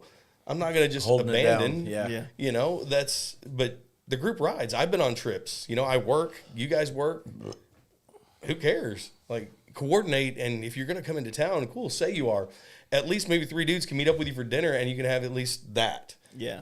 So, and if you don't make it, if you show up and demand attention, then sorry, that's on you. I think sometimes I've had this conversation in just the travels in general where people will ask about bike night and they'll be like, well, how many people show up to it? And I'm like, man, like, Yeah. I'll wait. This is the wall. I was whispering. Hey, what did we say on the trip? I guess I'll go fuck myself. Yes, I'll go fuck myself right now. No, basically what I'm trying to say is like when a lot of people, you can't. It's the way that we've always talked about our camp out. We talked about everything. It's not about how many people show up to events. It's about how you like turn those into like meaningful encounters with each other, homies. Like our first camp out was like what 50, 60 people. But that's when we met guys like Steve Chamberlain. Is that pic right there? Yeah, that's Small. I know no that. because Craig's and that's Oh, and the camp lights. out too. The lights too. Yeah. Yeah. We have shit. We that didn't have first lights one, in yeah. the first one, but these small events, you know, the first down south, you know, which is an amazing one. Second one sucked. I had a good ass fucking. No, he's fucking on Craig's on here, fucking on the chat over here talking about trying to drop dates for the camp out and shit. Nah, the down south was a great time. Both We saw years. one whole pair of titties at the second one though. a lot. I got a Thanks, picture of Dragon. them. Yeah. Oh, yeah, you're right. There was some Y'all are baddies, welcome. dude. Y'all are welcome. Those are some baddies too. Some She baddies. came back out for a fucking encore when she came Yeah. outside. We're like, well, we missed the titties, and she was like, these ones. So we're up on the stage. I'm in the booth still, and the bartender, she has it off for a minute. Just they're out. She's doing her thing, and the bartender finally comes out. And she's like, "You got to put your shirt back on. You can't do it." And she Shut up, Karen. Yeah, she begrudgingly did it, but then went back out into a chorus of fucking guys. All the fuck. Lifted them up again, and everybody lost their minds. You'd have thought It was like the most miserable rainy night, but then like we're just like, yes. Oh man, yeah. Tits are awesome. Well, the way every story interlocks too, because there was a belly flop competition up there in Sturgis, and at some point Jetty was being propositioned to be the judge. I got to refer back to Benton, Arkansas, where, before the pool got shut down by the fuzz for no reason, and the fuzz left empty-handed, there was all those kids. Jetty let off and showed them how to do the proper flop. And the whole parents, upon the police showing up, the parents were like, no, these guys were awesome. The kids were having a great time. They were being respectful, this, that, and the other. It was the owner that was having this bad time. Yeah. Greg was right in the mix of that and everything else. He messaged me not too long back. He was like, hey, dude, cabins are almost sold out. Like, looking out for me. Like, hey, for the down south, if you want one, better lock it in. It's the craziest thing. That guy, talk about investment, at this last camp out, I was across the fire in that little blind zone, where the fire glimmers, but you don't know, and I was just wearing him out, just talking mad shit. Yeah. He comes around that fire just all angry bear, like, who's in my den? Oh, it's Doc. Like, yeah. No, that was Craig doing that. Oh, I had Craig, him yeah, so yeah. spun up. He'd come around there just ready to go fisticuffs. Oh, it's Doc. And just hugs. Like, Yeah. Well, back to kind of what he's saying about the events and the bike nights and everything. It's something, especially for somebody like you that serves you guys, you either roll your eyes at it, the fact that we even make the comparison, or you understand it. But it's just about being being a part of something that's greater than yourself. And it's not about your ego or anything like that. It's the more it's from the self. If you need to look at it from a selfish point of view, the more you put into it, the more you get out of it. but you don't even have to put that much into it. And you do. Actually, I mean, the times, and like I said, the being available and the. But this group will filter you You out have to quick. put in a saying that he kind of coined or whatever. It's or he runs with. You have to put more for me to really fuck with you. You have to put more on the plate. You have to put more on the table than you take off to eat. You know what I mean? Does that make sense? Yeah, You have to provide absolutely. more. And I mean, dude, you're a shining example of that. But that's what a lot of people don't get is you have to put shit on the table, and that doesn't mean you have to be anybody. Doesn't mean you have to be able to do anything. Just means showing up. It just means having your fucking attention there and your support. Dude, and some people say drama this, drama that, and I disagree. I think this group does an excellent job of filtering out those that, if you're just here to energy vampire. If you're just here Great reference. just to pull it off and just enter, why isn't it me? Why ain't they this? Well, I've been here since the start, but nobody gives me credit. Well, what have you done besides park at bike night? Even coming to bike night, like if you just do the same 5-minute show and then leave, why? I mean, it just. You really just have to interject yourself, like, I don't know, to an extent, and just, I don't know. I don't Hang out, answer your hang out, phone. be Maybe you personable. can't. Yeah, well- Maybe you have family obligations, but still. It feels There's weird plenty of other because we're Texas talking events, about how to be our friends. You got to do all these things to be our friends, right? It feels It's not- weird yeah, saying it right. that way. It's- yeah. But what it is like I think these are better ideas to serve you as to no matter where you're at, wherever you live, whatever bike night or bike events you go to, just finding a way to make yourself. Look, put it like this. I remember being homies with this guy who. You remember Cowboys here in Texas? Cowboys, you got Red River, but there used to be a Cowboys in Arlington. Louisville, too. Yeah. Yeah. Right? And I remember we were we're like 25, right? So the context of what I'm saying, mind you, we're 25 years old, and that's like 15 years ago. He's like, man, I fucked 130 girls this year. And I was like, What? I was like, what? And I bullshit you not. He's like, yeah, I go to this bar twice a week, and I'm there every week. The chicks that come there regular see me, And eventually, I don't necessarily have to try to talk to them. I become a familiar face. And eventually, the conversation happens, and the penetration happens soon after. So, to me, it's one of those things. There's validity. There's validity to this guy's theory. I'm just telling you that. I don't know anything about those kind of numbers, but the overall basis, his hypothesis, it checks out, guys. It checks out. Yeah. So the same thing happens when you want to meet dudes. Want to meet Hey, dudes. you can go to fucking Dunkin' Donuts and get a 12 thing of donuts there, or those Hostess donuts are at every fucking gas Donuts. station staring you in the face, dude. Well, that's the, so what I'm trying to say is that by being somewhere consistently, it makes that everybody's face become more familiar, and you feel more compelled to be like, "Yo, what's up, man? How you been? What's your name again? I forgot, or I never knew, or whatever." It's consistency is everything in trying to change your path, right? Whether you're trying to be working out or start a YouTube or fucking, get to know some homies in fucking Dallas or in your town that ride bikes consistently. You can't work out one time and expect results. You can't go to bike night or a bike event one time and expect it to change your life at that moment. It could, or it could take fucking weeks on end to do that.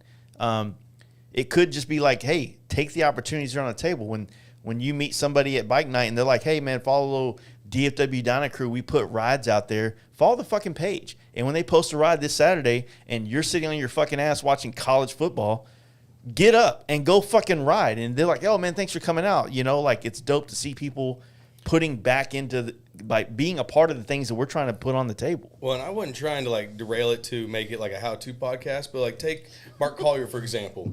Whenever the Moto America was in town, the motocross and everything else, that was his birthday weekend. We had already planned My a couple birthday of weekend us. too. What's that? So you're talking about Supercross was in town when Yeah. it came up? Yeah, it was my birthday weekend. Absolutely. Well, Me, Jacob, and You had, Trent, birthday actually. week. I mean, so there's three of us. I think his was actually the day after. I think it was the day like after. the 25th But was or we all something. planned hey, you want to bop over to Strokers? That was grab a fun burger. fucking weekend, dude. Dude, wasn't it? That was a really fun And it was weekend. simply hey, Mark, a bunch of us are meeting up. I know you're on your way out of town. You want to stop by? He had never actually been there. So him and Jess show up. Next thing you know, we're all taking pictures, hanging out. Everybody's like, well, I missed the event. We're like, it wasn't an event. We just decided as friends. He was in town from Houston. You got Millhouse and them. What is it? Next month they're hosting the bike night. Or Is it Tennessee club style. Yeah, Tennessee club style. It makes you want to go to those events. I had never been down to a Houston block party. Kano and Trey, they caged it, but they, the bikes, I think one was down, Trey's was in the middle of the build. They still caged it. I ride down, next thing you know, it's the Dallas guys down there. That was a great damn time seeing friends from down there. The same people I ran into at the camp out. It makes you want to go to these other events. So when you see me bopping all over the state or anything else like that, okay, yeah, I missed the Polar ride. I get shit for it. I deserve it. No big deal. But at the same time, 2 weeks later, I'm making the same rip to go up and say hi to homies that are having a little get-together barbecue. Yeah. It makes you want to be there. Polar Ride this year, we got to go fucking hard. Last year, we all slept on it. First year Polar Ride Tony was, calling everybody I was out. there, whatever. No, we can't. But We had fun. Don't get me Yeah. wrong. We had a good time. we had a real good time in the first night at the casino. At the casino, the racist chick. Yeah. Dude, Yeah. it's on me. I forgot about The Coyote Hill ride. The first one the Fort Worth guys did. They met up over there. They ran to, was it Coyote Hill or whatever? Coyote Loco? Local Coyote or whatever. Yeah. I slept on it. I'm not going to lie. I'll tell you right here, coulda, shoulda, woulda. I didn't know certain people were going to go, and I let it slip. I caught myself sliding, doing the whole, I don't know if they're not going to go. Maybe I won't go. I regret it. Hands down. You look over, you see Justin Kelly in the water with 3 people because they drove by an awesome spring-fed creek and went swimming. That's what we just did in Sturgis. We pulled off at Horse Thief Lake. It was drop trout, underwear, go up the hill this is sketchy. Kaplunk. Yeah. That was rad. People coming by, stopping, what are you guys doing? We're like, I don't know. It's the water, us, the jump. Man, I slept on it, and that's my bad. And I know they're doing it different times and different weekends, and twosies, threesies. It is hit and miss on who, but I slept on it and I regret it. So, man, like you're saying, get off the couch, turn off the football game, maybe go watch the football game with your homies. My My dick's getting hard right now off the No. like the amount of guys in this room. No, his chair's up close. like to the table. local rides, like the smaller, like the weekend stuff. Like we've made such a big thing, you know, Oh, our yeah. big trip, and we make such a big thing about going to the rallies and the big stuff.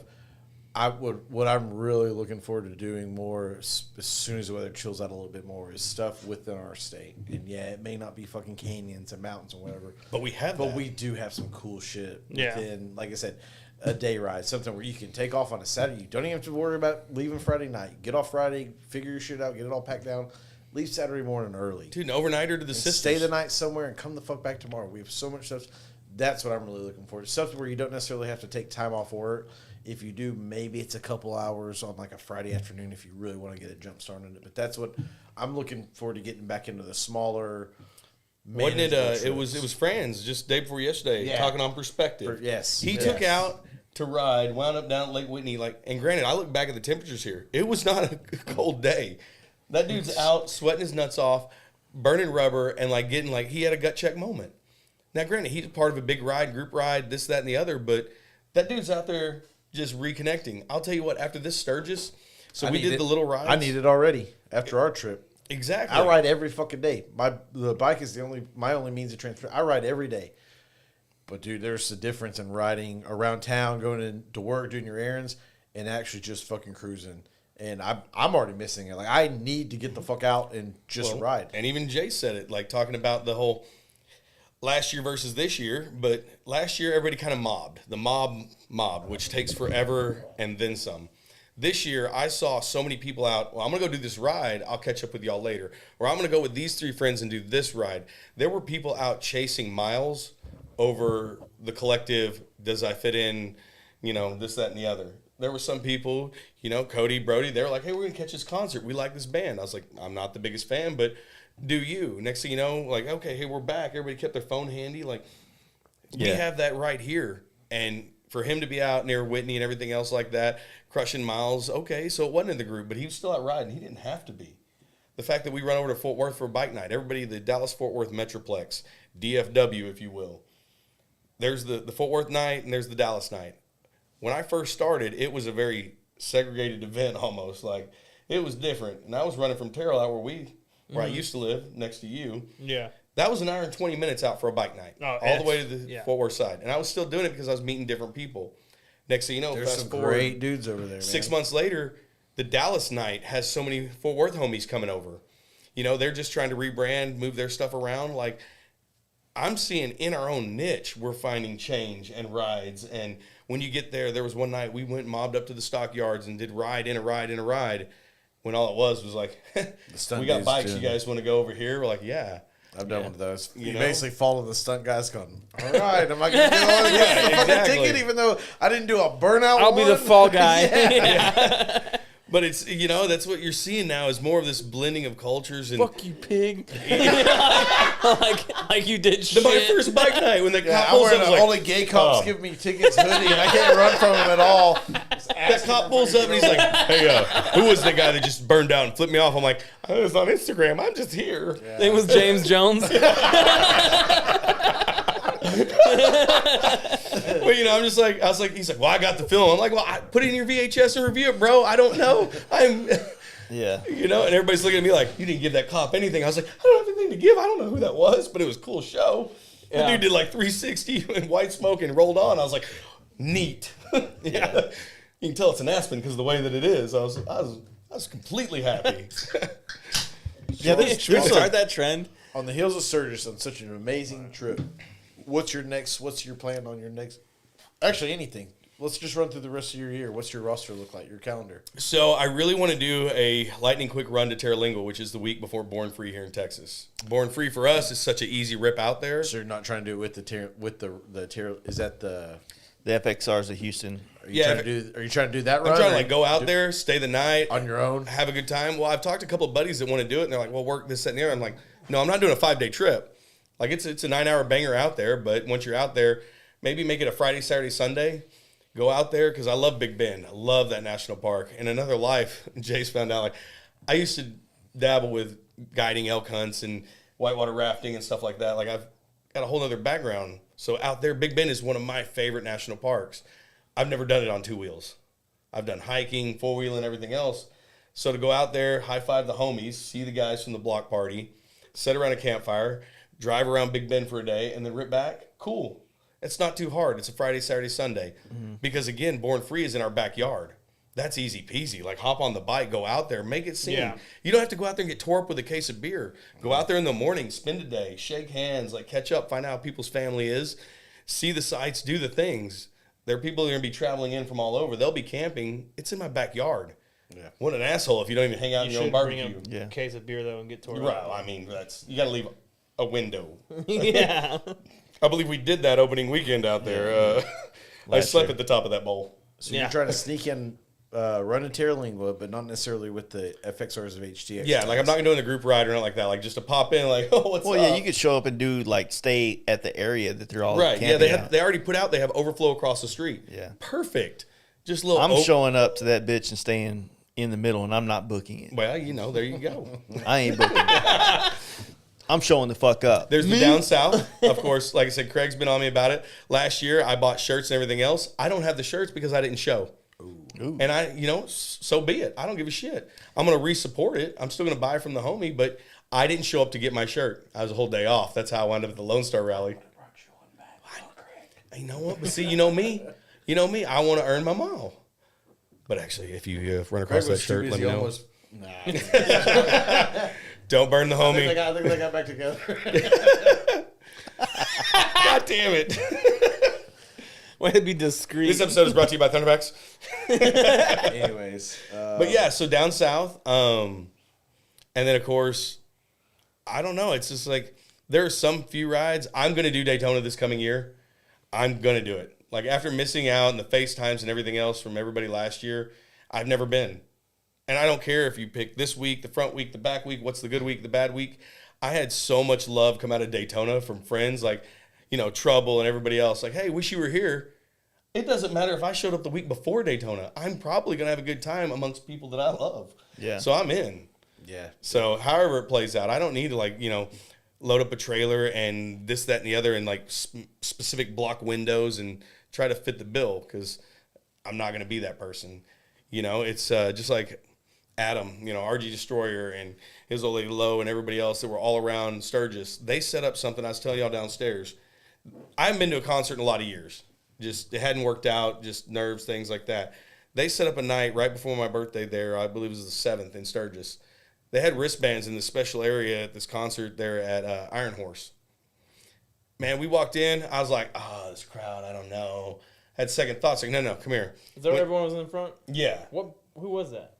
Cody Jinks. Was it Cody Jinks? Yeah. I saw that it was a country show, but I was like, I don't know. And so it was such a short clip that I saw. It was barred off. You had your bathroom. You had that. Yeah. I look around. You got dope. Tony, Gino. You've got all the RG Destroyer, his old lady. I got Ashley with me. I got Justin. I got Brody. They got all these people. We get it. I got friends. Yes. Were you there? No. See, that's why. But that's why he mad. He mad. There wasn't no it wasn't like this tour bus pulled up and Asian Grand Canyon. Click, click, click, click. You can't do that, dude. Yeah, I can. It's a factual statement. There's a lot of racist shit that's factual. Stereotypes are built on fact. Come on, bro. After working at Crowdus, profiling is real. Thank you. Profiling is real. There's that is dragon. Please don't try to come in this bar. They try to come in the bar, and either they can't, or if they do, I wish you wouldn't have came in the bar. Like it is what it is. Seriously, no shirt, no shoes, no service. But you're like, you had a good night 2 out of 3 doesn't cut it. But yeah. Anyways, they set up this concert, dude. That was the first concert in years I've been able to get through, surrounded by nothing but homies, having nothing but the best of times. Like, you look around at Smiles, Safe Space, whatever you want to call it. It just, dude, it was rad. It was absolutely rad to be part of that. And so I owe it to them, hands down. It was no pre-planning. Adam and Lauren are the shit. Oh, they're so great. Oh, yeah. They're fucking. I haven't seen them since down south at this last one. Yeah. That's the thing is I'd see him over at the Thundermax booth or, her over at Monty's there. Like I said, there's so many people that go out of the way to take care of their extended family. Like, I'm not even willing to bet that if you were blood, like, you get taken care of as good as we do. Yeah. It's the craziest yeah. part about it, you know. Yeah, we've spoken to that before. The way they put us up a couple of years ago, there's just nothing short of family. I mean, What was it, They went so above and beyond. and she's gonna hate me for this. I think it's HD Biker Babe. Her name's Yeah. Amy. I met her Yeah. at the camp out. She's from Canada. Yeah. She crushes more miles. Ah, than you a don't say, lot of- Hey. Yeah, because she just did that big fucking. So she was coming into town. I was getting ready to head up and go shower and change. I met her at the Sturgis sign and was like, here, since it gets confusing once you go from Deadwood to Lead, I was like, well, let's mob. I'll go in that way anyways. So met her at the sign, did a little IG hubby work, take some pictures for her because, you know, if you ask a stranger, he's going to like have a thumb over the camera and you're going to miss out on your Sturgis sign. So then we run up the canyon. I think she posted the video yesterday or the day before. Yeah. I was filming next to her. It was real easy. I just set the cruise and was like, this is how this works, you know. Rode up to the the cabin, and that's where Jake had extended his hospitality to us because we were getting ready to head out, but he's like, hey, we got extra rooms and stuff. Why don't y'all stay a little longer? So extended amazing hospitality. Got her all the way to that driveway. We all hung out. Me and Jake rode back down on our bikes. I think some of them hopped on the car, but again, guys from North Texas here, the DFW area, he's all the way up there. He finds out like, hey, you guys want an extra place to crash? I know you were getting ready to head out, but why don't you just stay and hang out one more day? We're like, you know what? Maybe we can. Offers it up. You're 4 states away, and you have friends from a local area that's willing to just do that. Man, I don't know. You talking about HD Biker chick? Yeah. Biker Babe? Yeah. Yeah. Right? Yeah. Yeah. She's coming on the podcast Friday. Oh, no kidding. fuck Okay, Yeah. cool. She'll be here in town. That's what I was saying. I met up with her down in Sturgis so I could show her the way up through the canyon. I was already heading that way. I was like, well, let's just mob together because it was her first time going up from Deadwood. Yeah. And so able to do that. And then, like I said, Jake extending the house. Hey, we got extra places to crash. The conversation, we sat around his back porch having a badass little convo. You want to talk about a great host, too. His wife was running around, like, pouring whiskey and was like, hey, you guys need anything? This and Yeah. that. Like, great human beings. Just great human beings. Well, you made the reference earlier. It's all like family, and it's one of those. This whole biker thing, it is like a family, just to go full on you. But it is, and the level. You know, some people are your third cousins that you don't know that well, but guess what? We're still on this thing where we're still fucking family. And some people are those first cousins that you get drunk with and you do everything with, and some people are your fucking brothers. You know, for a term that gets thrown around too easily. But the whole what you're talking about, just the friends of friends and that kind of stuff, that's the way I look at it. Is we're all fucking family, dude. There's especially when you don't have to fuck with the club world and there's none of that drama, so to speak. When we're all just friends that like the same shit, dude. We're all family. It's just a matter of how close of the fucking inner circle it is. But I've still got your back, even if you are that sixth cousin I barely know. I got your back. You know what I mean? Because there's probably a third cousin going, hey, that's my homie. Yeah, exactly. And it is. It's the interweaving of it. And you never know who you don't know. The guy that Jones isn't here. When we went to me, Jetty, and Jones rode to Daytona 2 years ago, and me and Jones met this guy Marshall. We're walking up in the parking lot, and we see this clean FXR. And I was like, oh, man, I wonder whose bike that is. We get in, and I see this kid with guy with the FXR Bizarre shirt on. And we both, hey, nice bike, man. That's it. Just kind of dapped him up. We ended up running into him later at a show, partying a little bit, hanging out, seeing him that weekend. I swear I've seen him one other time. He showed up to fucking bike night like 2 weeks ago. He was staying somewhere. He was on work, doing something, not even on a motorcycle, like on a work thing. Had a buddy with him that I don't believe rode. But he dragged this dude over from like Arlington on a Tuesday in the fucking like 105. It was one of those hot days. Mm-hmm. He brought his buddy over. And I walked up, I was going, Marshall? And he goes, hey! And I almost called, I think I did call Jones, go, you cocksucker, get up here, dude. Like, yeah. This is our guy. He's in town. But it goes, like, I look at now, I owe him one. Like, if I ever, in addition to forever having his back kind of thing, if there's ever something like, out of like I gotta go if I know he's there or whatever, like that's the vibe. Dude, I've reconnected with new friends in this group, and you guys have met them. The one dude on the crotch rocket, my buddy Justin from my old school fire academy, just happened to bop over to that bike night that night. I hadn't seen him in probably 10, 15 years. He's like, holy cow, this crew's awesome. The Oh, pilot. dude, he's looking through street glides. Has Yeah. he already asked you, hey, which Yeah, bike not exactly. to get? He's already won. Okay, because Road King or Road Glide? Okay, got it. he's investing in the group, the community now. He's like, holy That's cow, sick, it's dude. different. The pilot that I flew with overseas, had all that time with, that rides Harleys, it just, hey, Josh, I'm in the area. I'm like, well, I got a bike night. You usually ride. Why don't you come over? Dude, he had people showing him different things about bikes. The older guy, Chuckles, my buddy Chuck that y'all met, he's like, your community is unreal. I'm like, my community, it's just the homies. Like, you're now part of it. And by the time he left, he goes, I needed that night more than I knew. Yeah. He's like, his culture was different. You know, he's older, retired now, but at the same time, it was the love he was shown as a stranger that rides. They didn't care. Anybody that talked to him did not care what he rode, how he rode it. Who gives a shit? Because like I said, from the Justin on the crotch rocket to him who caged it just because he happened to be in the area was nothing but love. I get to reconnect with my friends and show them like how badass my community is, and I'm brand new to it. Yeah. That right there, like, I don't care who you are.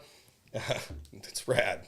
One of my favorite moments from our big trip was me and Kyle broke off in Oregon and went to see. He has a cousin that lives in Portland. I have a good friend who I've mentioned before. If you just go off Facebook or Instagram and like political leanings, this motherfucker leans left. You know, no doubt about it. He puts shit in his story where I'm like, okay, all right, like, but fucking, dude, I'm not. What do I care about it? Like, I have memories with this guy. Like, we're friends. Exactly. One of my proudest moments of the trip was, and we fucking ate shit on the weather, both there and back, like a motherfucker. Yeah. I think you guys actually got good. You cleared it, decent, yeah. Y'all got good weather all the way to Bruce's. We ate shit the entire way, but it was worth it. No, we didn't. Oh, y'all didn't get all the way? All right. No, it rained all the way to the top of the mountain. Okay. We didn't miss anything. Yeah, there you go. But yeah, being able to, not only introduce Colin to Kyle and us, reconnect, but then at the end of it, Kyle, my buddy Colin, he's got a 4Runner. He's got 75K in it. He's got the tent, the pop up, can live in it, can go wherever. And he just turned it. Well, dude, come out to Bruce's. Bruce is cool. He's got land, especially if him and my cousin kicked it off at the thing. Like, oh, you're from this part of Portland. You're yeah, from this yeah. part. All of a sudden, we're like, me and Kyle, I guess we'll go fuck ourselves. 'Cause these guys are. Well, yeah, but I mean, they've been living there. It's like fuck. It's like Yeah, new they're talking about connections. neighborhood Yeah. shit. Where we're like, okay, whatever. But Granola Were you there to burn that motherfuckers. one place down? Why? Who saw me there? but Colin No, came, I was across the street at the other spot. I burned that place down. But Colin came out to Bruce's. It was fucking an hour and a half drive or whatever, maybe more than that. Colin made the drive out there in the rain in his 4Runner, stay with us. Yeah. But the love he got from Bruce and all the guys just kind of hanging out, dude, it made me proud of like the guys I hang out with and to the point you were saying where Proud of my degenerates. exactly. It's a lot of us look bad or whatever. You guys look like y'all fucking couldn't get a full-time job if you had to. But yeah, that's fucking the irony of me saying this right now, huh? But I'm just saying, you guys. But we are, dude. I fuck around with some of the best people that just extends to the whole motorcycle scene and community, and I stand by that 100%. Yeah, but acting fool, you're bounced. Like, that's the best part. There's a self-governing system, but again, it's not as stringent, as fucking crazy, as the club world, and it doesn't have to be because real life, it doesn't have to be. Yeah. But every now and then, motherfucker gets body slammed. It just happens. We take care of That our doesn't own, mean you're but- out. It just yeah. means like perhaps maybe you should not go for that 12th green tee shot. And hey, if that meth head gets a fucking Harley one day, he can come back to Oh, bike I'll night welcome and you. hang As out. long as they're not messing around. As long as they're not messing around. Shit. That guy was. Well, onto other news. Like, how'd y'all saw? I'm not trying to talk about my recent video, but how'd y'all like Cody B seeing him in the in Ben's video with the Dude, I didn't spotlight watch series? that shit. What? That all hoopty? Who wants to see that thing for the 85th time, dude? 80th, What is it? 3-time winner or three-time champ? triple Hey, crown. that's it. It's capped, dude. Build a new bike.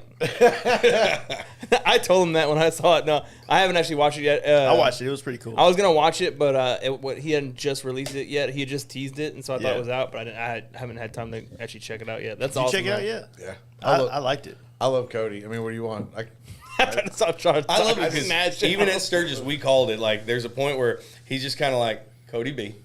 But then it turns to, hey, yo, bitch. You're like, now it's going. Here we go. Here goes the roller coaster has reached the apex. Here we go for the ride. Like, it is beautiful because he is status quo, the same person wherever he is. I love that. I love that you can count on him. Like, He's still waiting on that sweatshirt from that crawfish bowl. Yeah, poor fella. He's still waiting on that sweatshirt. I've got the Siri, not that I use it, but on my phone I've got the Siri set to, you can change it male or female and give her whatever accent you want. I've got, I believe, a Scottish accent. It's just kind of a little preference of mine. Sorry.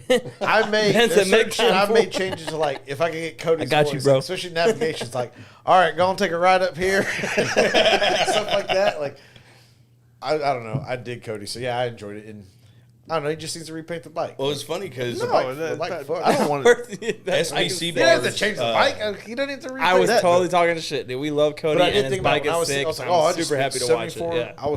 I made me think. I was like, how many thousands of miles have I ridden next to Cody in that bike? Like, Yeah. he's changed a couple things here and there, but fuck, dude, I've 25,000 over the last couple of trips. Yeah, Like, from his like the little Talamina East cool Texas picture runs to he was on my trip, my It's- first trip last year. Like I said, Yeah. drying his shoes outside of the Flying J or Yeah. Loves. That seems to be a reoccurring thing with Cody. Yeah, he really does. Like heaven forbid he just buys those little booties or something. I don't know. You know what? He's the They- cleanest well, one on the There road. ain't a though. motherfucker that looks cooler going down the road than for Cody sure. B. T-Moto. We Well, were at. Go ahead. Sorry. I don't know. I mean, I saw his video. Like, I know that Ben came down and filmed his video, and then like a week or two later, he came down and did ours. And just watching Cody, to me, it's like a proud dad moment. Not to try to like claim any fame to this thing. It's just so rewarding to see your friends, Yeah. kind of Yeah. get onto, Cody's not industry. You know what I mean? Neither are you guys. But when the industry starts to fuck with you because you're fucking good people, to me, Yeah. I'm fucking proud that that's my homie. You know what I'm saying? yeah. Yeah. And so- Absolutely. Like, I was glued to the fucking thing just watching my friend talk about things that, like, it's kind of like I have a stake in it because I've been alongside him for a lot of these trips while he built his bike as he kind of transitioned from big wheels to the Softail. So I was just glued to it. And I mean, I don't know. I guess the word is like it's kind of like more close to home, that video is. And I just thought it was dope. And I just But it's wanted to bring it relatable. up. He's got a job. He crushes miles. He's in random states, and he's Yeah. still the same person. Yeah. We happened to be at the Thundermax tent. Across from that was the SBC bars that we've started, with Hang 'em High and things. I just put a set on my bike and things Yeah. like that. We were talking. He's like, oh, you're out there by, Binti Moto. Chrome bars are the only ones that ever did the slider tips. Yeah. Did the polished aluminum. He's like, he referenced him by name. This guy in another tent in Sturgis referenced him by name. Not for the work he's done with all the cool podcasts, all the different All right. stories. So you didn't laugh. You didn't say it ironically. It's not Ben T Moto. I was referencing how he was I said see. it. Okay, perfect. Yeah, no, I know there's always, is it get bent moto? Yeah. Is it Get bent. That's it. Yeah. Get bent. But there's so many people that say Like, it different holy ways. cow. No, Eat my it's shorts. get Get bent. Ben T Moto. Right. But so many No, people he say it doesn't different have a ways. T. You There's want to no be the guy Ts. that goes, Ben let me correct Nichols. you in the middle of your story. Sorry. No, that's what I didn't want to do that to the other person I was You talking should to. have. You should say dickhead. It's not get Ben T. It's get Look, bent. that subscribe button doesn't care how phonetically you say it. Oh. I'm just saying, the videos and stuff are out there, but why he's got all these other videos, but it was the personal interaction with the man that like set the tone. He's like, wait, you're out there. Yeah. He's Tyler. I'm Dallas. Like, it's just hop, skip, and a jump. Well, yeah, Ben's out of Tennessee. Nashville, but his brother lives in Tyler. Right. Yeah. He's the one that came to the bike night not too long ago, right? Grady. You know, See, no, this is where I messed Ben up. was in town we did the spotlight that he just released today, and then he came to the pre-bike night. There you go. So see, 'Cause- this is where I said earlier, I prefaced with like, I'm going to mess stuff up. Here we go. I'm glad I gave that disclosure. No. And one thing on the spotlights is I threw a story up about yours and Cody's. Dude, there's so many great fucking dudes. Scott. Just, I mean, Taylor a lot was of one good of ones. the- Just skip over Justin's. Scott. You Not- know I not wasn't going to expensive. bring that Yeah, I dickhead got up. Justin's wasn't that You know I great, wasn't and gonna it's not bring that Ben's guy. I fault. gotta It's give just Monty Justin. credit. We were in the middle of that concert, and he comes up. He's looking for Justin, my machinist. Yeah. And I'm standing there, and at the same time, Justin Kelly had gone to the bathroom. And Monty comes up. He goes, hey, have you seen Justin? I go, yeah, I think he went to the bathroom. He goes, no, not my mechanic, my machinist. I was like, there it is. There it is. We have my machinist That's and good. my mechanic. That's a pretty good one. That's a Monty thing if I've ever heard it in my life. So dude. was, but it makes It it, really so is. easy. Monty's a witty motherfucker. Dude, like he a- is yeah. on point. It was just, no, not my machinist, my mechanic. Or vice Sorry, versa. vice Yeah. versa. See? Yeah. All right, I'm going to piss before I mess up something more. I was about to go too. Yeah, well, wait till I get back. Guess me and Kyle will fuck ourselves.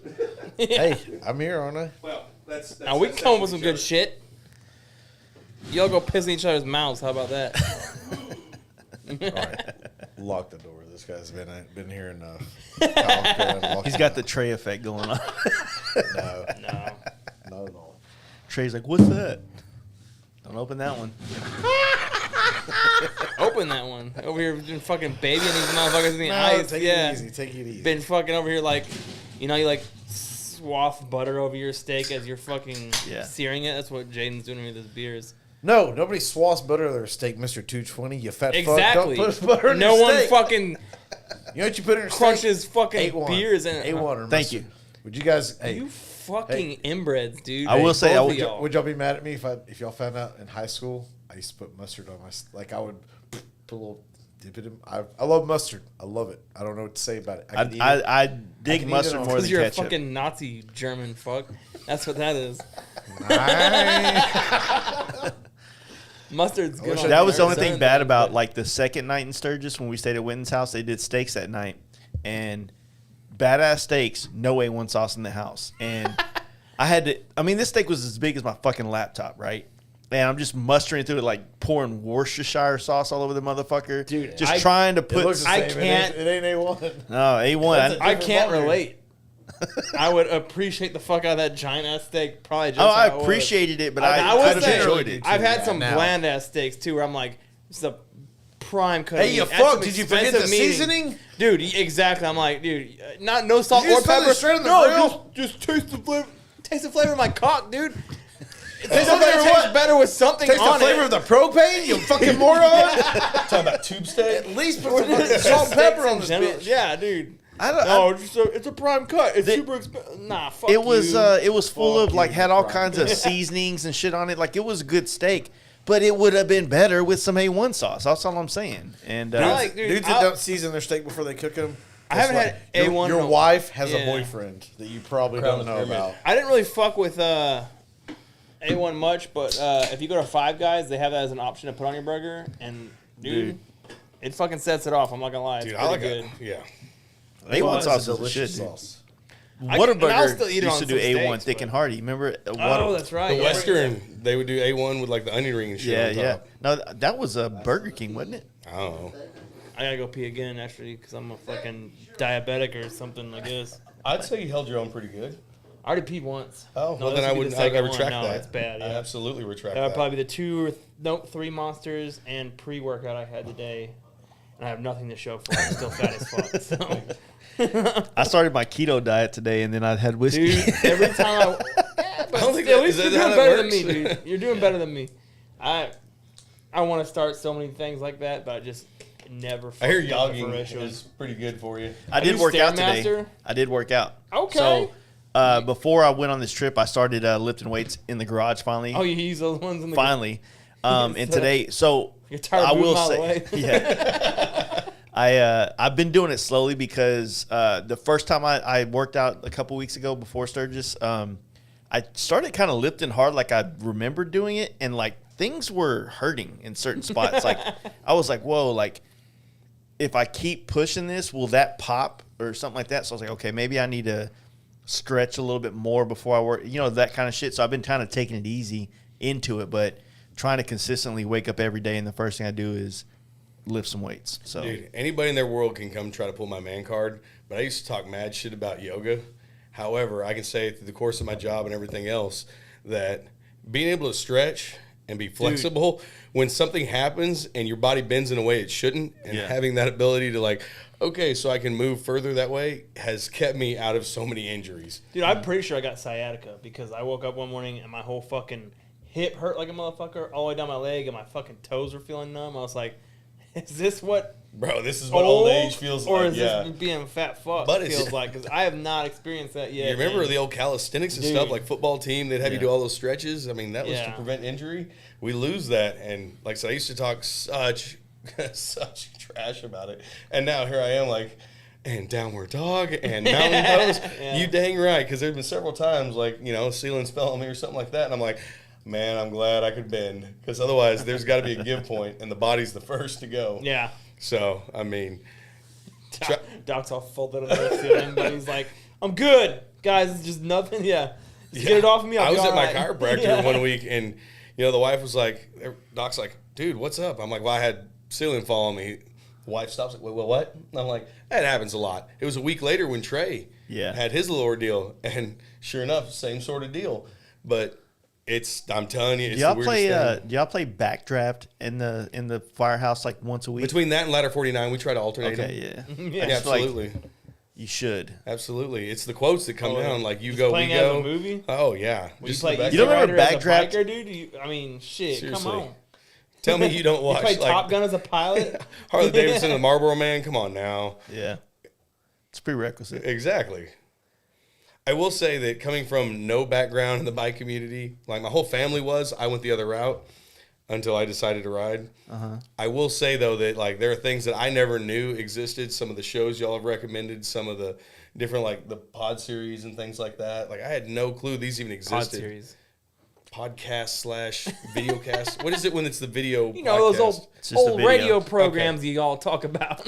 Those pod shows. All in the interwebs. Look, you look like Rick Van Winkle, so I mean, you may have some time on me.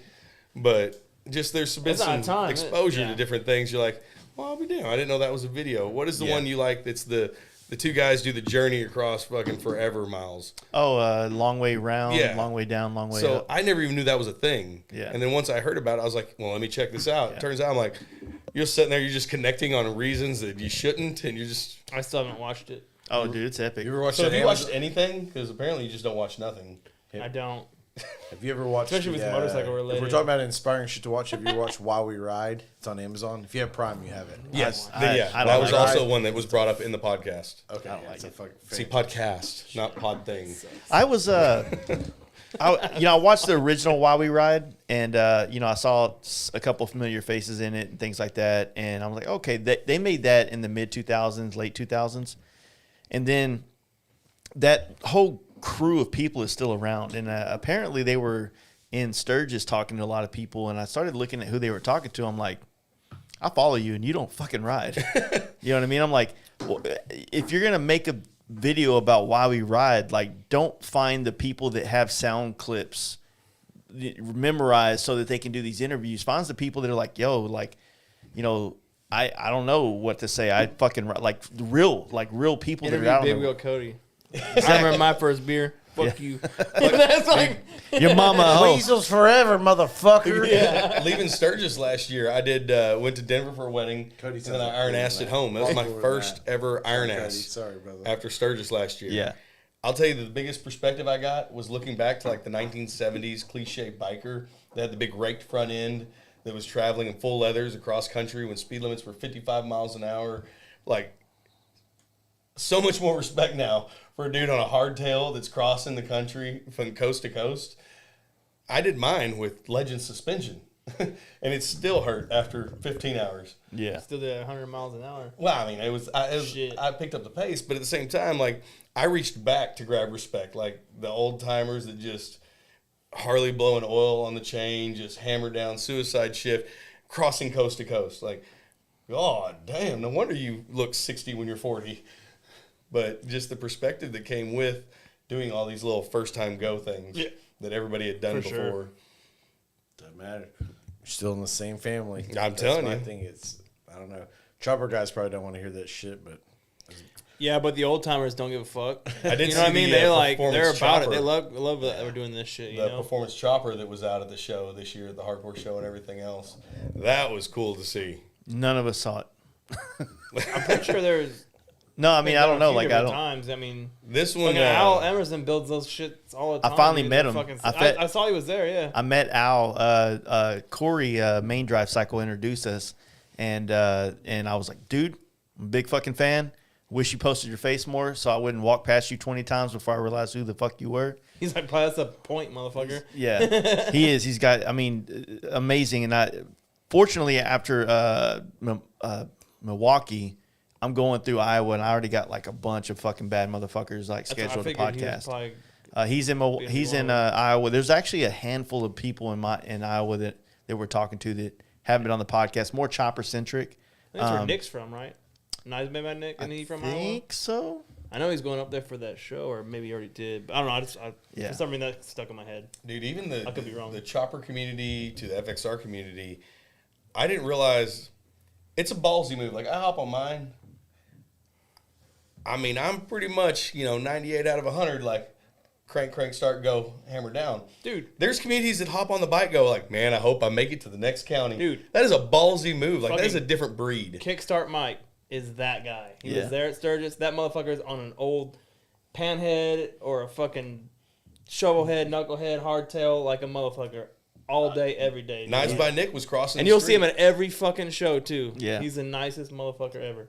Mike's one of the sickest dudes in the Dude, yeah. fucking whole game. Like, been doing it since the fucking, 60s, 70s, something like that. But Like, the enthusiasm he has, the class he dude. has, he's dude. Exactly. he, He's like a he won the legend. belly He's a fox gangster. contest at Sturgis this year, too. He Like, won the belly flop? Yeah. Yeah, I mean, he's just... That's what I said. There's so many, Knives by Nick. I caught him crossing the street in Sturgis. I was like, what's up? He's like, oh, man. Yeah. And seeing you. You go down to West. The real College, motherfucker, dude. That's a fucking West killer. Killer's real there. motherfuckers, All of us go dude. see the homie. His boss again this year was like, do all these guys really just like, no, well, we're friends. We ride in the same community. When they're here, they're not going to go without saying hi.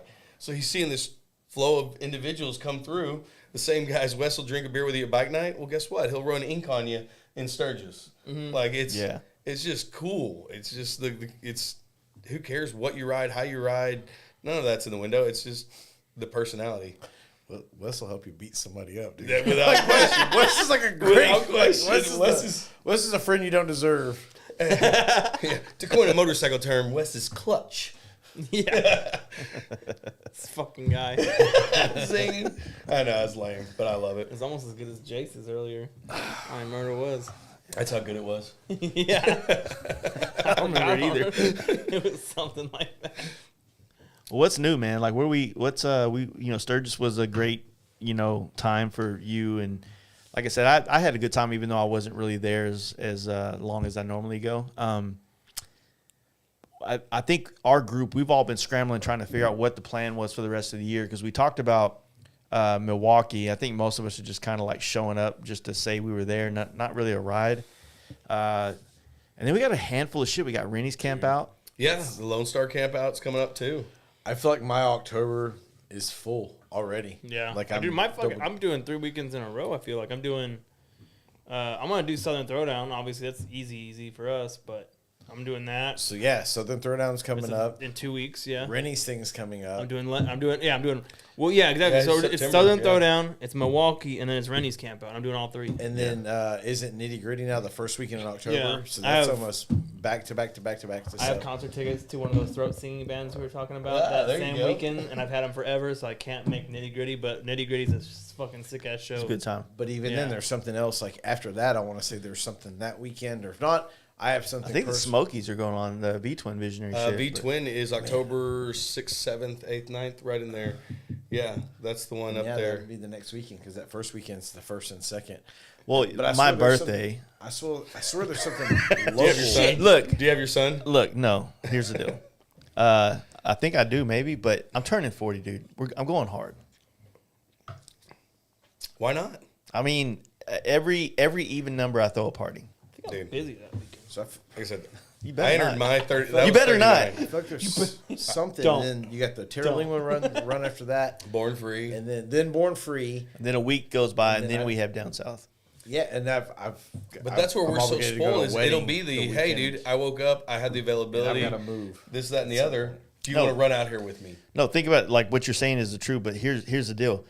You have a lot of shit to do between now and basically November down south. But guess what you don't have after that? Motorcycle shit. So once all these opportunities that you could have gone to because especially if you live down here in the south, you could have probably gone to these things. You choose not to, and the next thing you know, you need to get away and have something like this, and it's then- fucking Christmas time or And it's next January. year you do the same shit. Now I'll get the next one. I'll get Yeah, the next one. and then- next one. And then we all fucking are not friends anymore, and all this shit's gone. So at that That's point, what I'm you saying. lost. I played that regret game one time. I played it. I'll own it. I played the sleep on it regret game. If I've got the time, fuck it. Like, I'll roll. Like I said, even if we go out there together and you're staying the night and I'm not, fuck it.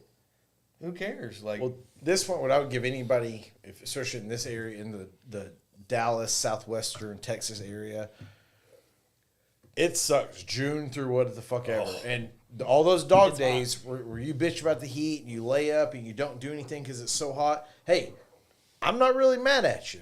I get it. Not wanting to do a lot of shit. But motherfucker, you better be saving your money. You better be saving your time. You better be getting your shit ready because guess what? About September, look at it. It's 2 fucking months of week to week to week to week events. And that's not even talking about HTX block parties and Bike nights and stuff little, like that. little shit we're trying That's to do. talking about I can legitimately give you a week, an event almost every fucking week. You may have 1 or 2, but guess what? Life stuff happens in between those. You may have a wedding. Guess what? October in Texas, that's wedding season too, motherfucker. So if you have a chick and you get drawn into that kind of stuff, you're going to lose one to that no matter what. But we're at that point now where we haven't done anything. It's been real dry. Guess what? It's about to be real wet. You're about to have something to do every week, and you got to prioritize. And but you're gonna have bikes that go down for different things or rebuilds and things like that, like throughout the coldest part. But if you really want to do stuff, you need to be setting your home situation up. You need to be letting her know. Yeah. Hey, weddings aren't an excuse. Gender reveals are do your not. couple stuff when it's hot.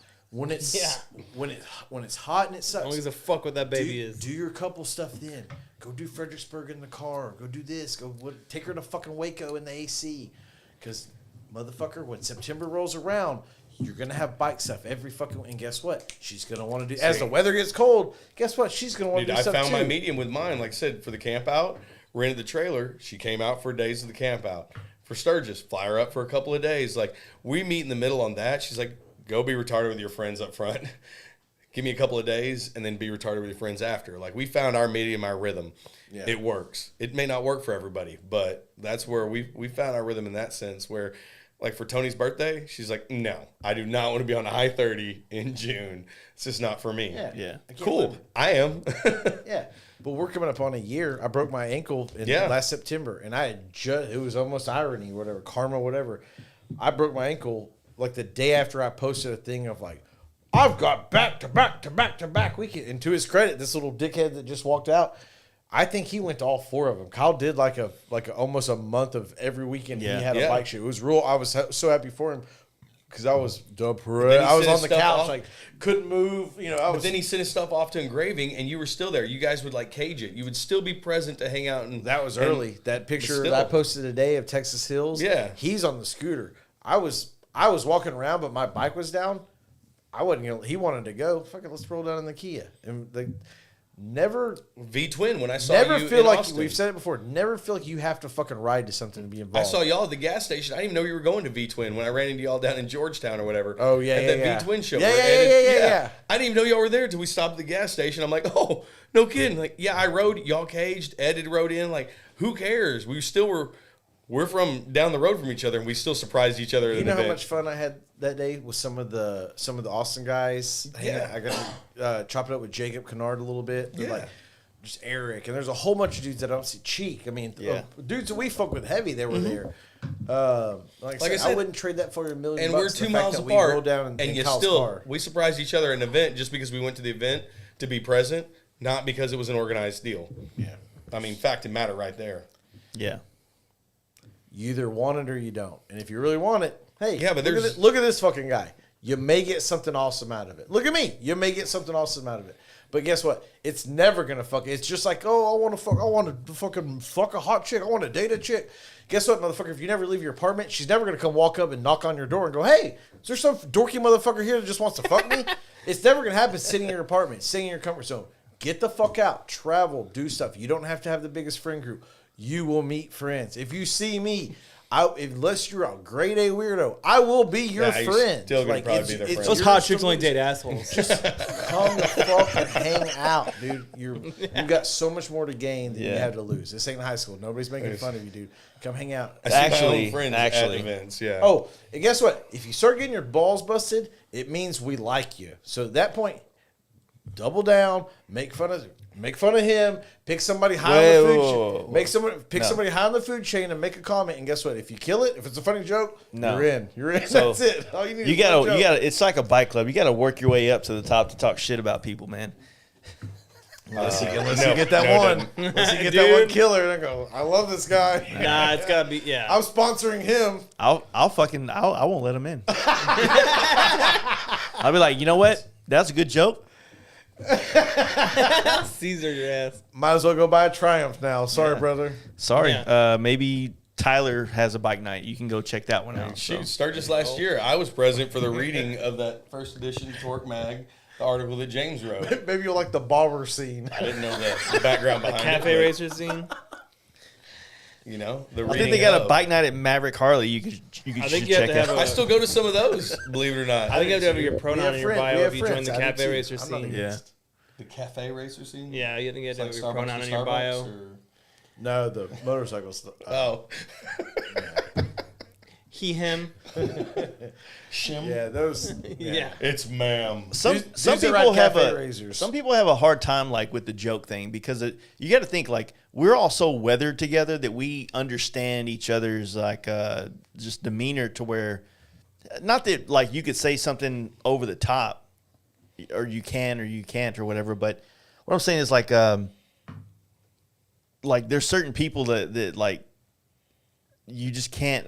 I don't know what I'm trying to say. You can't just like come in and start talking shit when nobody knows you. You can say it, they're Oh, sensitive. well, yeah, I mean, You know what I mean? yeah. There's things that you can do, or like if you hang out enough, like you can get involved in some of the jokes here and there. But I don't know. Like there's some places where it's just like out of line. Like it's kind of like this. Like when you have like say when Jesse was around, we'd all fuck with Jesse, right? But then someone else just comes in like thinking it's funny and they fuck with him. You're like, yo, you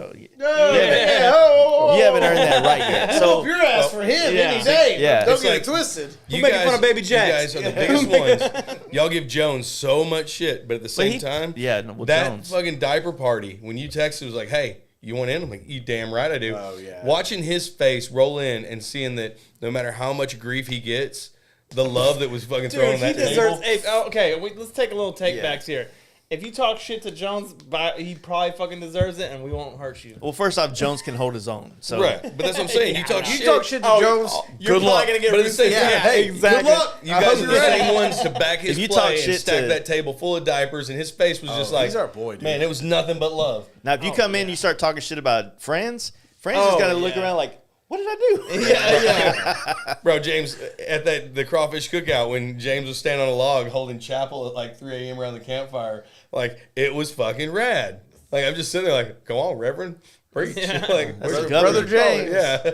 It's rad. Like, but you have to get to James that is point. It drunk. doesn't start out day one No, I now. wasn't there at that one. I had FOMO. I don't know where I was on that one when y'all showed up to the crawfish bowl. Probably a We giant did that view. quick little ride from Justin's. I where know. we had, I knew you guys were doing the ride. I knew there It was like a crawfish week or two bowl. before the camp out. Yeah. And so I think that I was actually trying to finish the bagger for the camp out. I thought you. I don't remember what I was didn't doing. go. knew I didn't go to the that crawfish one, thing. Yeah. I knew I couldn't make either one. I had something going on. yeah, there was still, there was 9 of But us then who were all doing of a the sudden I Piney saw Woods the. loop. I That's think I what- made it because I was a good friend. Get the fuck out of here. Whatever the fuck it was, I saw, like, I knew the camp out was, or the crawfish was going out. I was already bumming Yeah. out this and that. I saw y'all, and I was like, man, that'd be fun too. And then when I saw y'all met, it was like forming No, up. Yeah, that's right. dude. To form the Voltron, where I was like, the ultimate FOMO. I was like, I was, whatever the fuck it was. I Because was Trey was on honestly his thinking, I was FXR. like, Why am I here? yeah, I was like, can I fucking run out like now? I guarantee Like, you it involved that. oh. Bitch, why am I? Yeah. Yeah, that was legit. It's crazy that there's not more of that shit going on. There's not more like just weekend thing. Like we talked about, you brought it up earlier about talking about like why, like the whole leave Friday, come home Sunday things. Like we have this massive network of people all over town, but like for some reason we're always waiting on some kind of event to take place to make plans. But a lot of it doesn't even get like publicized. A lot of it isn't hashtag. No, or anything. that's what I'm still saying. just like done. I not feel even like it's- publicized. I feel Just- like it's just trying to squeeze in all the work and shit that you have to do with like. There's not an event this weekend. Okay, I can feel good about it. Like, just fucking doing what I have to do at home for a little bit. Before Then the group text before goes the off fucking and you're next like, event, you're like, "Damn fuck, okay, it." yeah. Dude, I was in Sturgis. I know it's not and a I good sent excuse, group but I text. think that's the Or excuse. You guys were like, hey, we're meeting up. We're going to do this, that, and the other. We're going to go over to this little spot. I'm like, I'm looking at the group text and Sturgis going, man, I wish I could go have burgers with the boys. Like, yeah. I'm Oh, in trust- Sturgis. missing homes. Trust me, you guys are winning on the FOMO. Oh aspect of that. yeah. We're doing that just for the sake of doing something. Yeah, I could But say, still, oh, see, it's being healthy. even I'll though just people stay are off out my of phone town, for a y'all are couple still days. doing stuff. Oh yeah. That's the thing that I guess other people are lacking. Yeah. Like that's where they're lacking, because for me to be in Sturgis having FOMO of burgers with the boys or strokers, it's like, damn, that's awesome. So you've got a pretty good fucking resume right now as far as awesome shit you've done. What's the number one thing you would do right now? Like if you could say, I'll clear this from my calendar. I got an automatic pass, like this thing that you haven't, or maybe something you've done already. But what's the number one thing that you want to do? Okay, so it's going to sound weird, and it's probably not been brought up before. You know, there's the Appalachian Trail hike that people do for 6 months. There's Pacific Crest Trail that people do for 6 months. There's also what's called the CDT, the Continental Divide Trek. I've heard of that, yeah. So, that's like, off-road shit, right? No, it's just hiking. It's just on foot. Oh. Like the Pacific Crest goes from the border of Mexico all the way up to Canada. It's 2,000 miles, 6 months. I have never really thought about an ABV bike. Like, never really thought about it. However, if you could do the CDT on a bike, because there are those backwood trails. There is like the Alpine Loop in Colorado where you would take the roads or the county roads or something like that, but travel the Continental Divide. Can you do that in vans? You can do anything in vans. Okay, just making sure. Yeah. I thought you need like dirt bike boots for that. Oh, I mean, I don't know. That'd be sick. Not only lie, that'd be sick. But I just, thought it'd be funnier than it was, even but if it if was not, going up I'll to go New fuck Mexico, myself. like Cortez on the US 50 and all that, like by Yeah. Farmington, just even if it's mimicking kind of how it is, just higher elevation, go like a border to border, but not across the cornfields of hot, hellacious roads. So you've got like off-road stuff, like It's an idea. adventure riding. Because I could be 5 miles down a dirt road on a bike and be like, this sucks, because I just don't have the background to know. It's just an idea that I would Yeah, love but to if do you're a on, trek. if you're on the bike that can handle it, then that's just a matter of Dude, just riding it out. So it's an and figuring it idea. out. It's an idea. So like the homies that I have out in Greenville that bought new bikes, they Yeah. bought those Enduros. I see them like out on the weekends and they're just doing like off-road shit, like going in tunnels And and it like going looks off fun, little back right? road trails I was and in shit. Mexico I'm a like, month dude, I didn't ago. think about that just around DFW, let alone the fucking. There was a Pan Am continent. down in Mexico where like him and his old lady had the bags and everything set up. Like they're going down the Baja route. Now I drove from Dallas through the Baja all the way down to Cabo, doing that on a bike. I see a lot of people like get these rental sporties and things like that because you don't want to lose your good bike, but just taking some Mexican road and just fucking hammer down through cartel country and being like, you know what? When the guy shows up and says, nah, wrong road, you're like, cool, noted.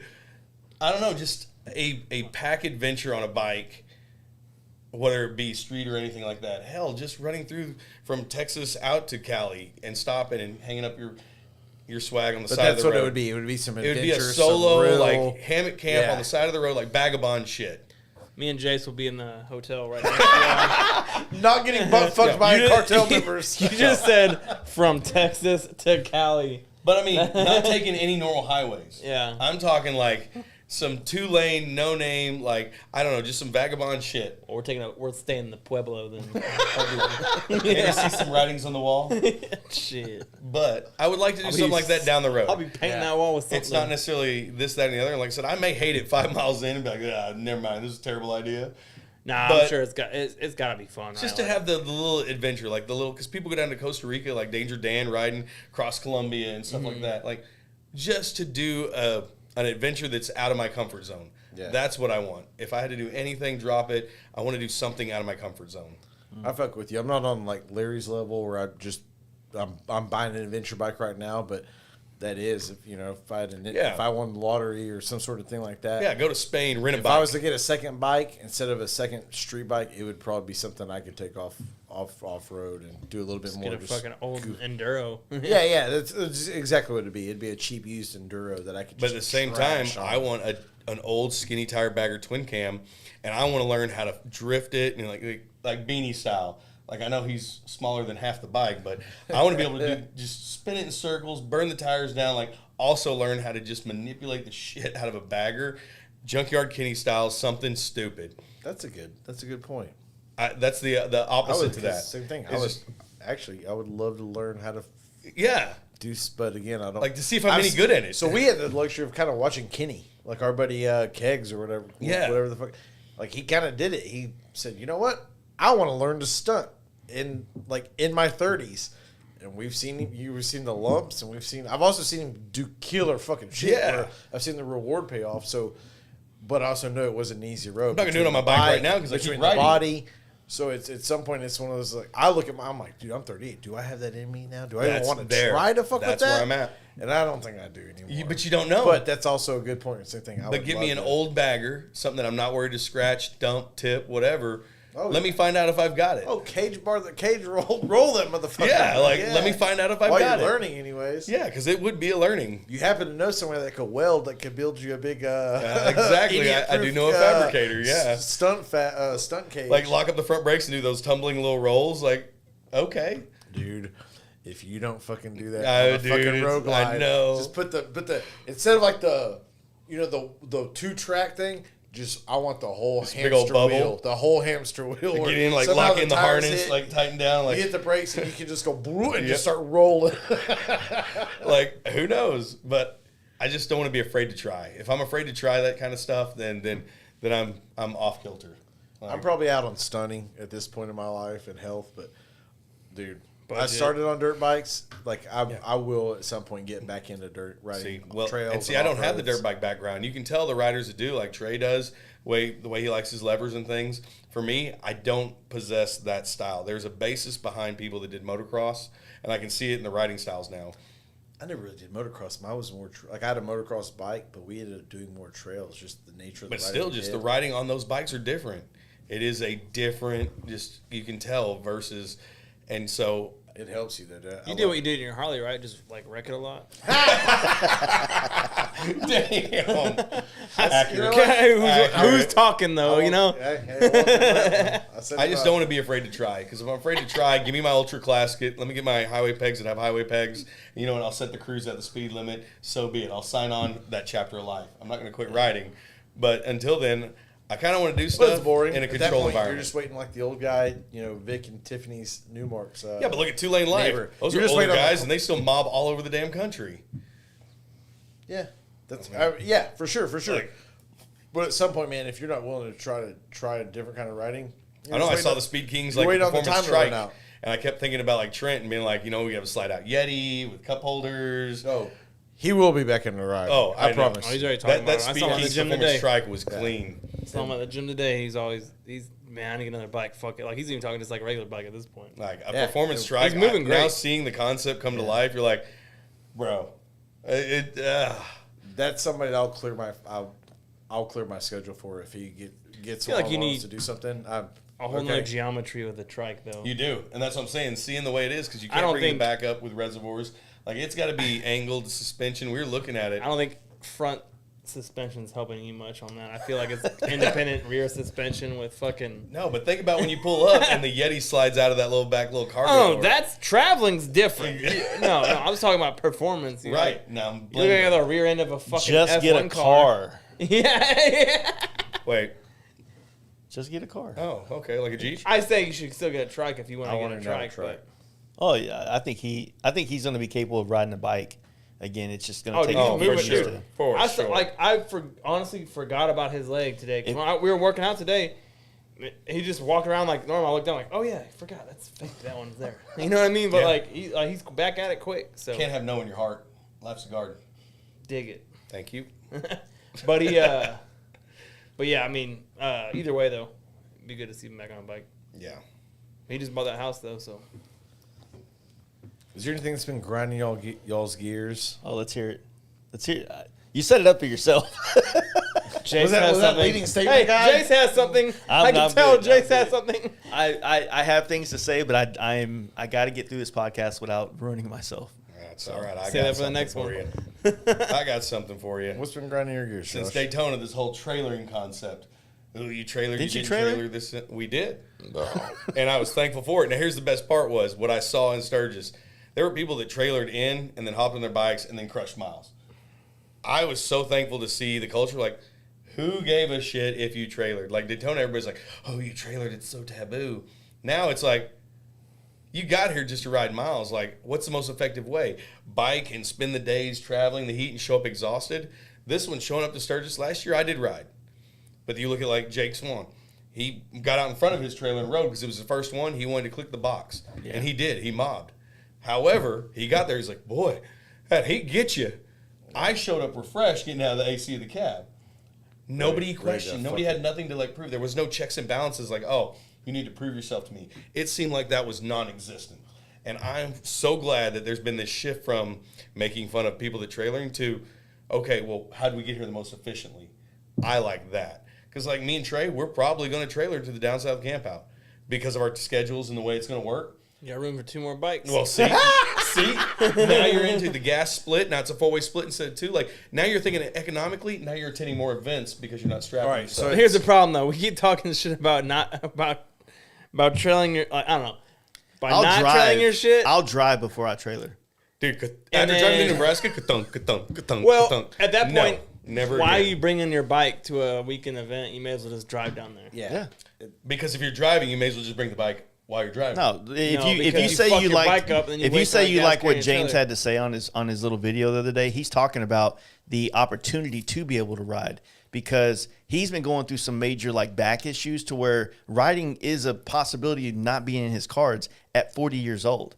So I think to chime in on that, not to downplay that because I do agree to a lot of things you're saying, but what I would say is for one, people need to stop giving a fuck about what other people do. Thank you. First, just do you. Thank and you. if you ride or you trailer, then that's on you.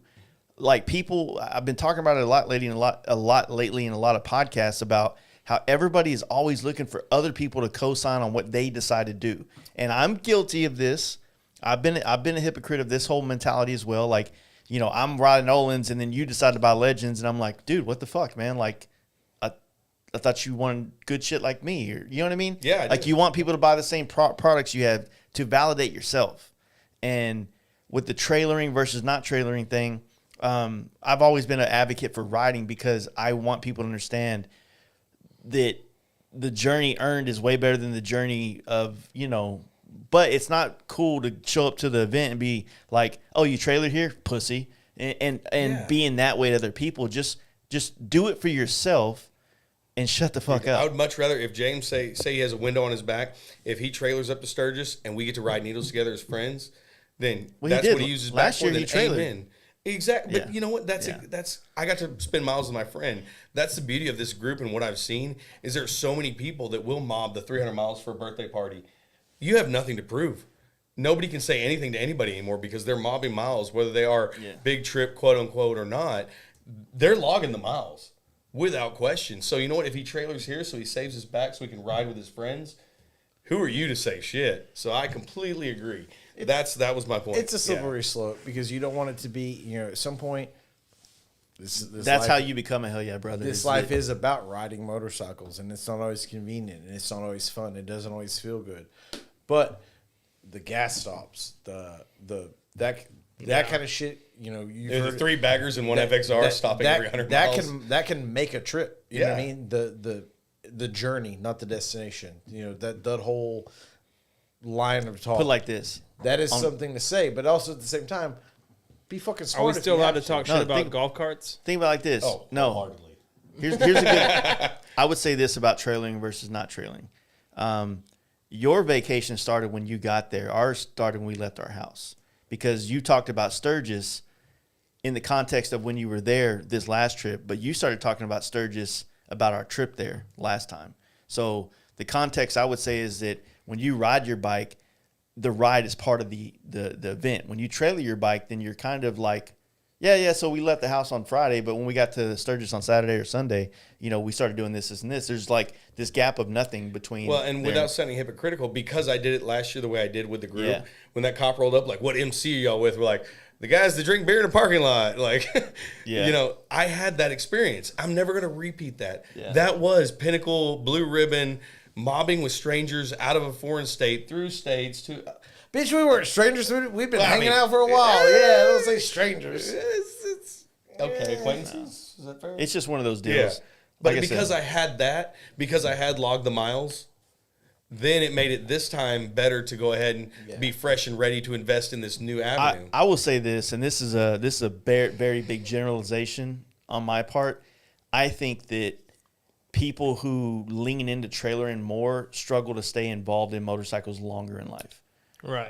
I not saying that you're not a more hardcore biker than me, I'm not saying that. I'm just saying that like There's something about the trip that really glues you to it, and it is the sucky shit that you talked about. The heat, the fucking rain, the having to pack extra shit because having to stop every 90 miles for an FXR. yeah, like all these things make it, but ultimately, I'd kiss that motherfucker right here if he was here. Mwah. I love him. Gollop. yeah, and fucking Rennie and his buddy. But man, I it's just too easy to trailer.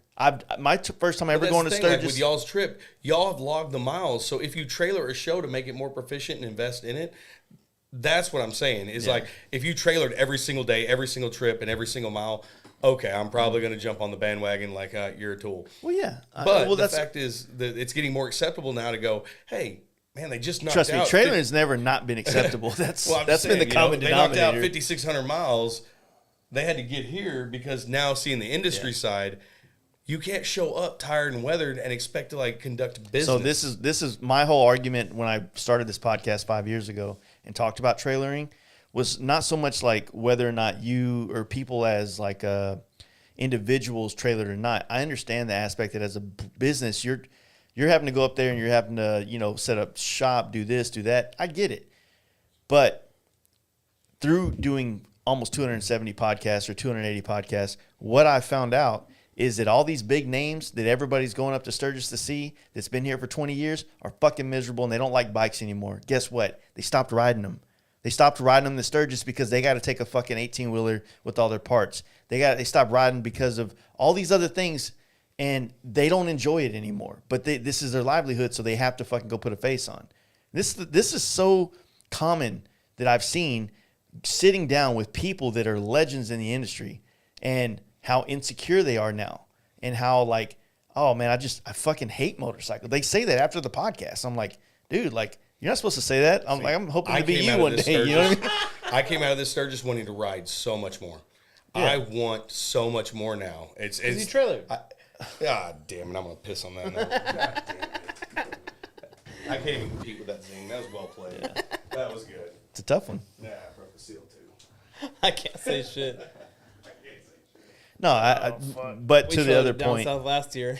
No, we didn't even ride the bike except for in fucking Florida. So I don't know. I think that the other thing is like I want to try to push people to ride their bikes, but I understand the necessity of having to trailer to certain things. Mm-hmm. I just would never let that be option number one. You know what I mean? Right. I would never. And you're right. Yeah. It's man, I don't know. Well, as far as that goes, it's. I hate to say, oh, let me see this. I need. But if I see, what the fuck does my respect? Like, what does it matter what my thoughts are? Right? Yeah, same thing. I don't exactly. think. But ultimately, I guess in the spirit of what we're talking about, if I see you doing a bunch of cool shit all the time, and all of a sudden you trailer to Sturgis, like I said, my uncle, the one that got me into riding, he mentioned something last year. He's like, man, I'm thinking about Sturgis just because if he doesn't work, he doesn't get paid. Like he doesn't have time off. So I get it for the dude that needs to be able to leave 3 a.m. and jam and be able there essentially in a day and not lose the time riding. I get that.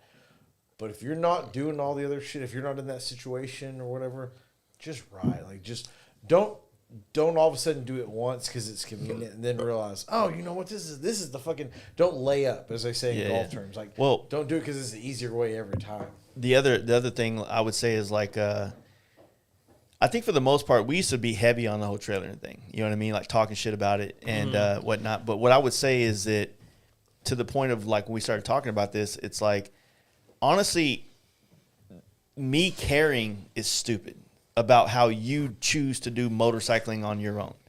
But at the same time, Agreed. It's stupid for you to expect me to approve of your decisions on that. Like, I don't like trailering, period. I don't give a fuck who you are and what your reason is. But that's just my opinion, and my opinion should not dictate how you decide to live your fucking life. Because that's my opinion for my life. You know what I'm saying? And I shouldn't be changing the way I do things because of the way other people think I should be doing things. So if you got a trailer, cool. As a person on a podcast that tells people, that ask my advice is going to be fucking ride your bike all the time. Every time. It's raining right now. Ride your fucking bike. I'm the common denominator in that. Will I trailer? Yes, there will be times where I have to do it. It falls into that fucking bookshelf. Life happens. Would I prefer to ride it right now? Yeah. Sometimes put it like this. This is how I think of things. And this started last year at the Down South campout. And this is no punt. This is no kick at that. If I'm willing to trailer, then I'm willing to not take my bike at all. Straight up. That's how I think. That's how I think. That's not how you have to think or you have to feel. That's just how I feel. If I'm going to trailer it, I might as well just drive. But see, that's the point I mean, is that now I believe that there's so many more people that are willing to, if I ride here, if I trailer here, like, I don't care what your opinion is. You're entitled to have it. I'm still going to do me. And I think that's what's rad that I saw hands down with a lot of people is who cares how you got there? I'm investing in the here, the now, the high fives, the good times. That is what's rad, is that there's so many people in this community, especially in the circle of friends that I've found. There's so many people crushing miles without question, nonstop, that if they choose, granted, if they're in that close circle of friends, well, we're going to attack them no matter what. That's what we do. Yeah. That's what's cool, is that you can give me shit all day long about it, but in the end, I have nothing to prove to anybody because I was willing to ride, because I was willing to do the trip. And you're right, last year's trip, that ride was awesome. The first day, everybody staggered in like their cliche moments, just trying to figure out who's the idiot that I want to ride next to. And the next morning, us going, well, I'll be damned. I'll ride next to any of these guys. When we mobbed out of that hotel, that was an awesome mob. When we were just tearing down the road. I always like to say this about the camp out, right? So the camp out is a concept of like people riding to it all over the country. Now we've always said like, look, if you just can't ride to it, understandable, right? You gotta show up in a Peterbilt. Do it. Yeah. There's that option, right? Like it's more about you being there, but usually the people that can't ride, it's because of a reason. Their bike is down, or maybe there's a fucking blizzard or something like that. Not had good weather, just didn't feel like riding. Yeah. That way, more people, and you're not going to connect with people the same way. No. When you have a group of dudes that are fucking vibing, talking about like the last day and a half or 2 days of them riding there and what they went through, and you show up like, yeah, man, I just trailered, man. I didn't, Dude, where'd you come from? Last year that went through like Oklahoma all City. 4 seasons. It's like, get the fuck out of here. What was it? Snow, rain, sleet. They came down out of the north. Those guys were awesome to hang out with. Like, they had layers upon layers. They had 40 pounds extra luggage for the layers they had to endure. All I'm saying is like there's something cool about riding, and honestly, someone way better eloquent about saying it than me is Joe motherfucking Kidd. You know what I mean? If you got him on here talking about trailers, first off, if he was on here talking about trailers, half these fucking comments would be like, yeah, you say it, Joe. But when it's me, it's like, Jace, you should let people trailer too. It's not always about what you want and what you think is cool. But then Joe's on here, he's like, oh yeah, Joe, fuck yeah, you're the fucking saint. He handed out Triple Crown Awards at the FXR show. Yeah. Now, again, novice in the community initially, it wouldn't have mattered as much till I know now, like, what the miles these guys did on FXRs, that was impressive. These guys... I mean, 3 dudes, and man, they fit the cliche FXR dude, but the amount of miles they did on FXR, like, that's a bold move that I feel I'm pretty brave, but at the same time, I'm like, man, I don't know. If, that's impressive. I find that inspiring. Sorry, you're talking about Brian and those dudes, the Triple Crown guys. Yeah. I was like, holy cow, like, to think about what they did, like, I'm not going to lie. Like I said, I feel pretty ballsy, and I'd give it its best go, but at the same time, I'm a methodical planner. I'm like, well, if I got to go to here to here You'll ride across the country in dirt, but you won't ride across country doing a triple crown. Look, I'm not saying I'm perfect, but I want to ride across roads that don't exist. Oh, so we're at that point. We're attacking each other at the point of the podcast. Oh, yeah. Hey, you're familiar. Hey. Is it Dan, the older guy? Skunk or oatmeal cookies right now. I can't tell. I think it's Dean. Brian, Dean, Joe. I feel like they had another buddy with them. Those guys are straight. Like, that's another thing that had happened. I feel like there was between Jacob and Gavin, the first post, and those guys the next day, there was 4 or 5 things happened all in a row. I didn't get to nothing but fucking respect and admiration for those guys. Like, the fact, like, when we saw Brian in Twin Falls and just talking to them, I mean, fuck, I was listening to our podcast earlier, and they just wrapped up a 7,200-mile trip to get to the East Coast Jam. Like, dude, they're gangster. You know, Yeah. we In 19 days. We fucking feel like we do some cool shit, and we had a bigger 16 days. Those guys, they're on another level. Dude, when y'all did your ride, Joe Kid, hog shit. H-O-G. We show up hog shit. We show up at the end of their trip like, yeah, we're like 4,000 Yeah, miles in on those these guys bikes. are Like, fucking- that's cute. We just did 7,200 miles on a bag on FXRs. They're Yeah. fucking And I still met y'all absolute- asses Yeah. 2 hours away. just to initially, when bring y'all people to would my talk place, about with yeah. y'all on the podcast, saying like They're they killers. rode, 300 miles to meet up with us to ride all day, only to ride back home. And I didn't understand the concept. Like, I get it. This is what they did. They completed.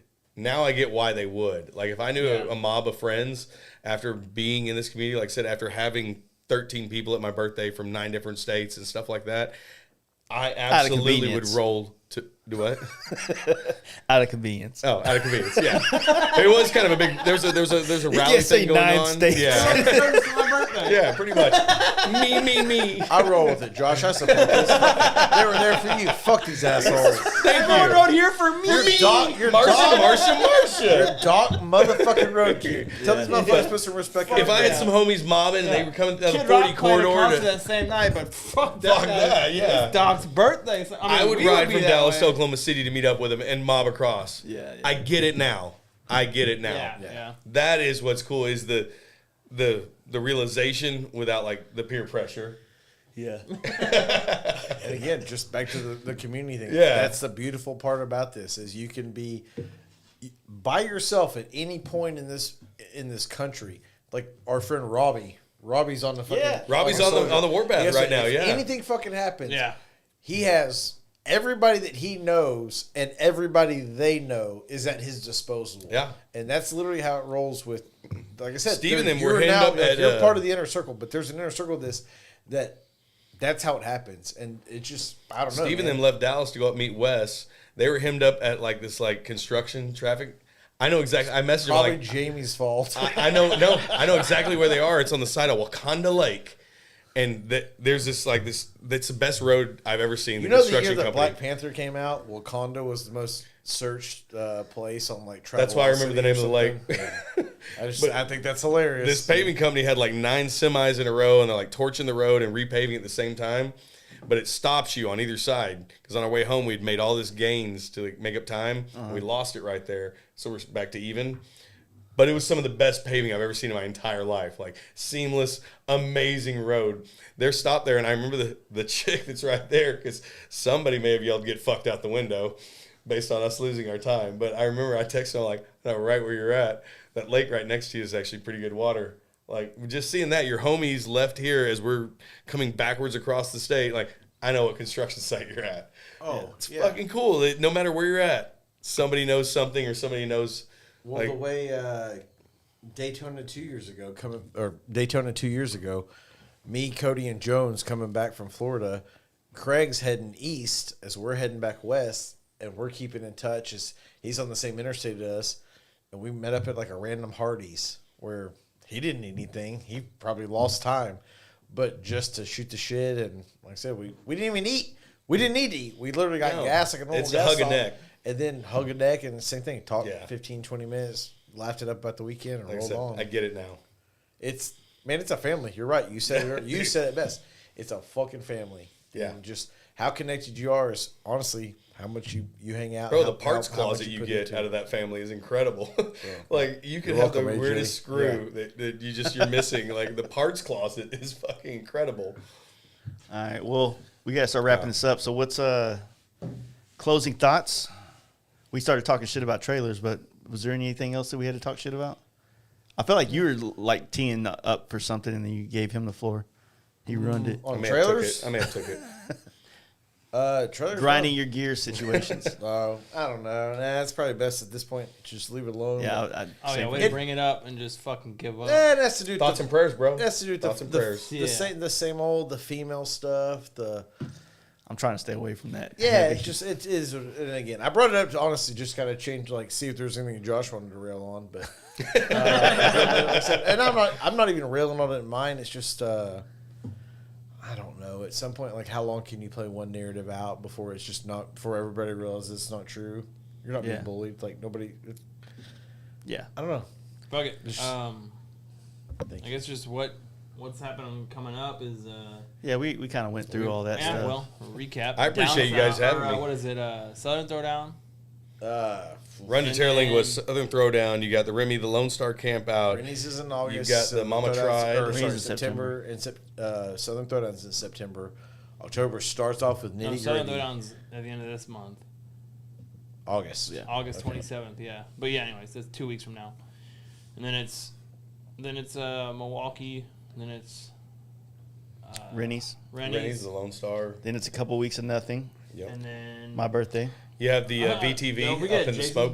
birthday. in Cody can't October. come, I though. don't- Okay. Well, first week in October, believe- Nitty Gritty just got announced, so that's something to harp on a little bit. Like they got a little late Yeah, announcement on it, but it's you a basically- fucking good ass goddamn time. September's, like I said, about half of September's booked up. You got a little chance to breathe, and other than that, October's It's fall in nonstop. Texas. It's going to cool Yeah. down to 90. Back. It's fall in Texas. It's going to cool down to about 90 degrees. Shit, yeah. So it's riding weather. You know what? I made some posts about, it's fucking hot. Like the Weather Channel made, it's gonna be cool. I was the cunt because it did end up kind of like it has. We haven't had like 100-degree days since then, like the rain. And then it's been hot, but it hasn't been Shit. stupid hot. Like I read this. 112 on my fucking shit today. Can I I don't throw trust out? any. I never I'm trust just a car. saying my car had thermometer. been sitting there, but I'm just saying it was a hot motherfucker when I got my shit. Oh, I'm saying it's today. hot, but it hasn't been like the dumb The hot diamond in the rough. 100s. There's a club member that pointed out to me the bag of ice on the T-bars, like poke a couple of holes. Bro, That's chopper shit, dude. bro, Yeah. but I'm not gonna lie, like works. I would pull over for an ice machine in a heartbeat. Yeah. now. Yeah. I tried it one day running from my house out to Hang 'em High. Oh, It's like having the AC dude, on. bro, it's Yeah. my screen got brighter because it was the cool air coming across Yeah. my phone on the mount. Like, I'm not gonna lie, that little hidden gem, bro, I'm gonna wear out some bags of ice when Rust needed. the fuck out of your or I guess like aluminum, but it rust the fuck out of your T-bars and shit. Yeah, Fuck because the rain and everything else I ride in won't do that. No. Bars are easy It's to replace. It's Bucky's ice. That's Just what deal with it's it. Super corrosive. I'm not talking shit. Oh, cool. Way to bring down the mood. Drive. That's No, I'm about that. Yeah, drive. Do you have any it- plans on your bike? Because your bike, Kyle alluded to it earlier, like it hasn't been like your bike has been one of the bigger transfer fucking mations. Oh, if you want yeah. to know the truth. It went Before from we end this, meat do you hook have- apes. What's your net? Like, where do you want to go on it? Because you've got all the cool guy shit on it now, like But for sure. Come to find What out, do you wanna most do? of this cool guy shit, like I I said, say cool guy, but also I mean performance. I Me mean, going I'm from saying you've got apes to you've got T-bars the- with Steve okay, I Chamberlain shouldn't say at the cool guy camp shit. out. I should say you have the prerequisites. Like if this is a college the course, cookie cutter. you- Yeah. No, you've got you've got all the fucking right shit. What do Yeah. you want to do next? I want to paint tins. I actually now can see how paint can identify like a thumbprint versus. It's also super easy to do. Right, and I didn't realize that either. Oh, dude, it's easy. in But the world. a lot of the cool guy shit, like I said, from apes to T-bars was me riding Chamberlain's bike at the camp out, my first camp out. Like by second gear, I was like, wow, I get this now. I like how this feels. Yeah. So slowly finding out I'm changing something because of the way it feels, the way it rides, versus the way it looks to fit in. And so the side covers, I was going to buy them anyways. Won them in that little competition he had where everybody laughed at the jokes, chopping the bags, things like that, learning how to lean. Well, learning how to ride and use my motor to the full extent of the motor before camming it and everything else. Adding a Thundermax, opening up the gear range, RPM range, things like that, using RPMs to slow down and the engine braking rather than riding brakes and going through pads left and right. Like there's all these different things I'm learning. So it looks cool, guy, but at the same time, like I'm learning that using this Everything stuff has is a fucking awesome. function. Yeah, I'm about to do the gauge reload. Like I've got the Dakota Digital, and I just need the harness to bring it up because I got tired of looking at my crotch going in these towns and making sure I'm doing the speed limit. Like because I just don't want to ticket when you're leading a group ride, which I did Yeah. recently for the first time. I got all the cool guy shit. I still ride like shit. So So that's what I'm saying. Like the direction of the bike, like I want to keep tires on it, and I want to keep making miles and making these friendships.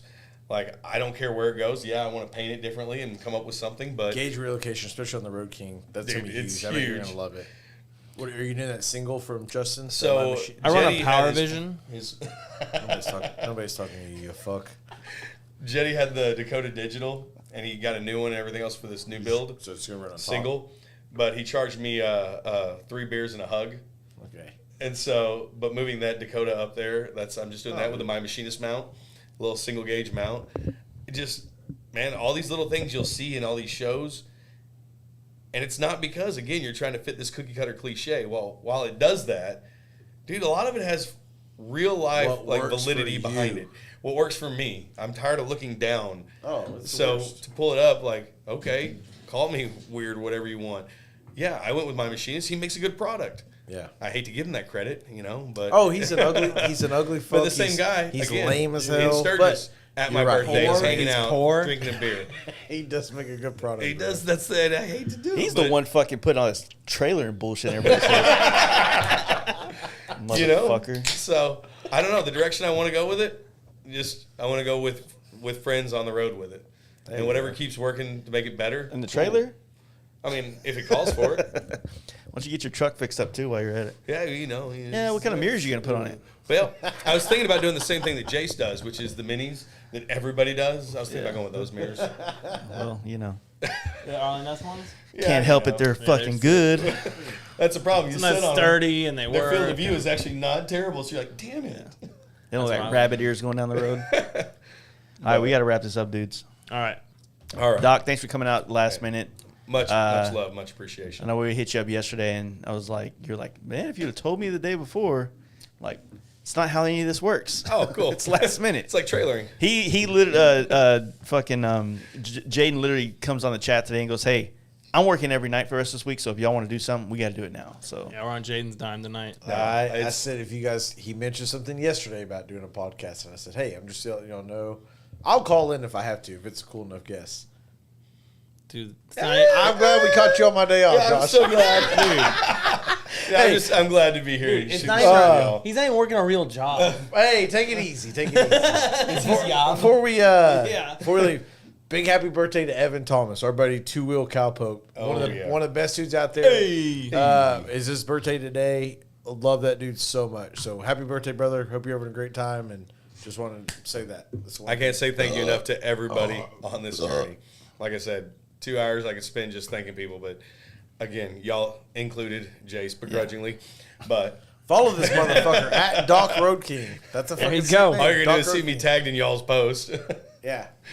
But no, much love to everyone along this journey. Doc's told me if you're from around Dallas, he's Got a helped place so for you many to of us. stay. He's helped so many of us. He really has been such a fucking great addition to our local scene over the last year and Year and a some half. change. Yeah, So, we're getting so closing in. he's family, man. He's part of it. If you don't like him, sorry, get used to it because he's here to stay. I talk a lot. We love him.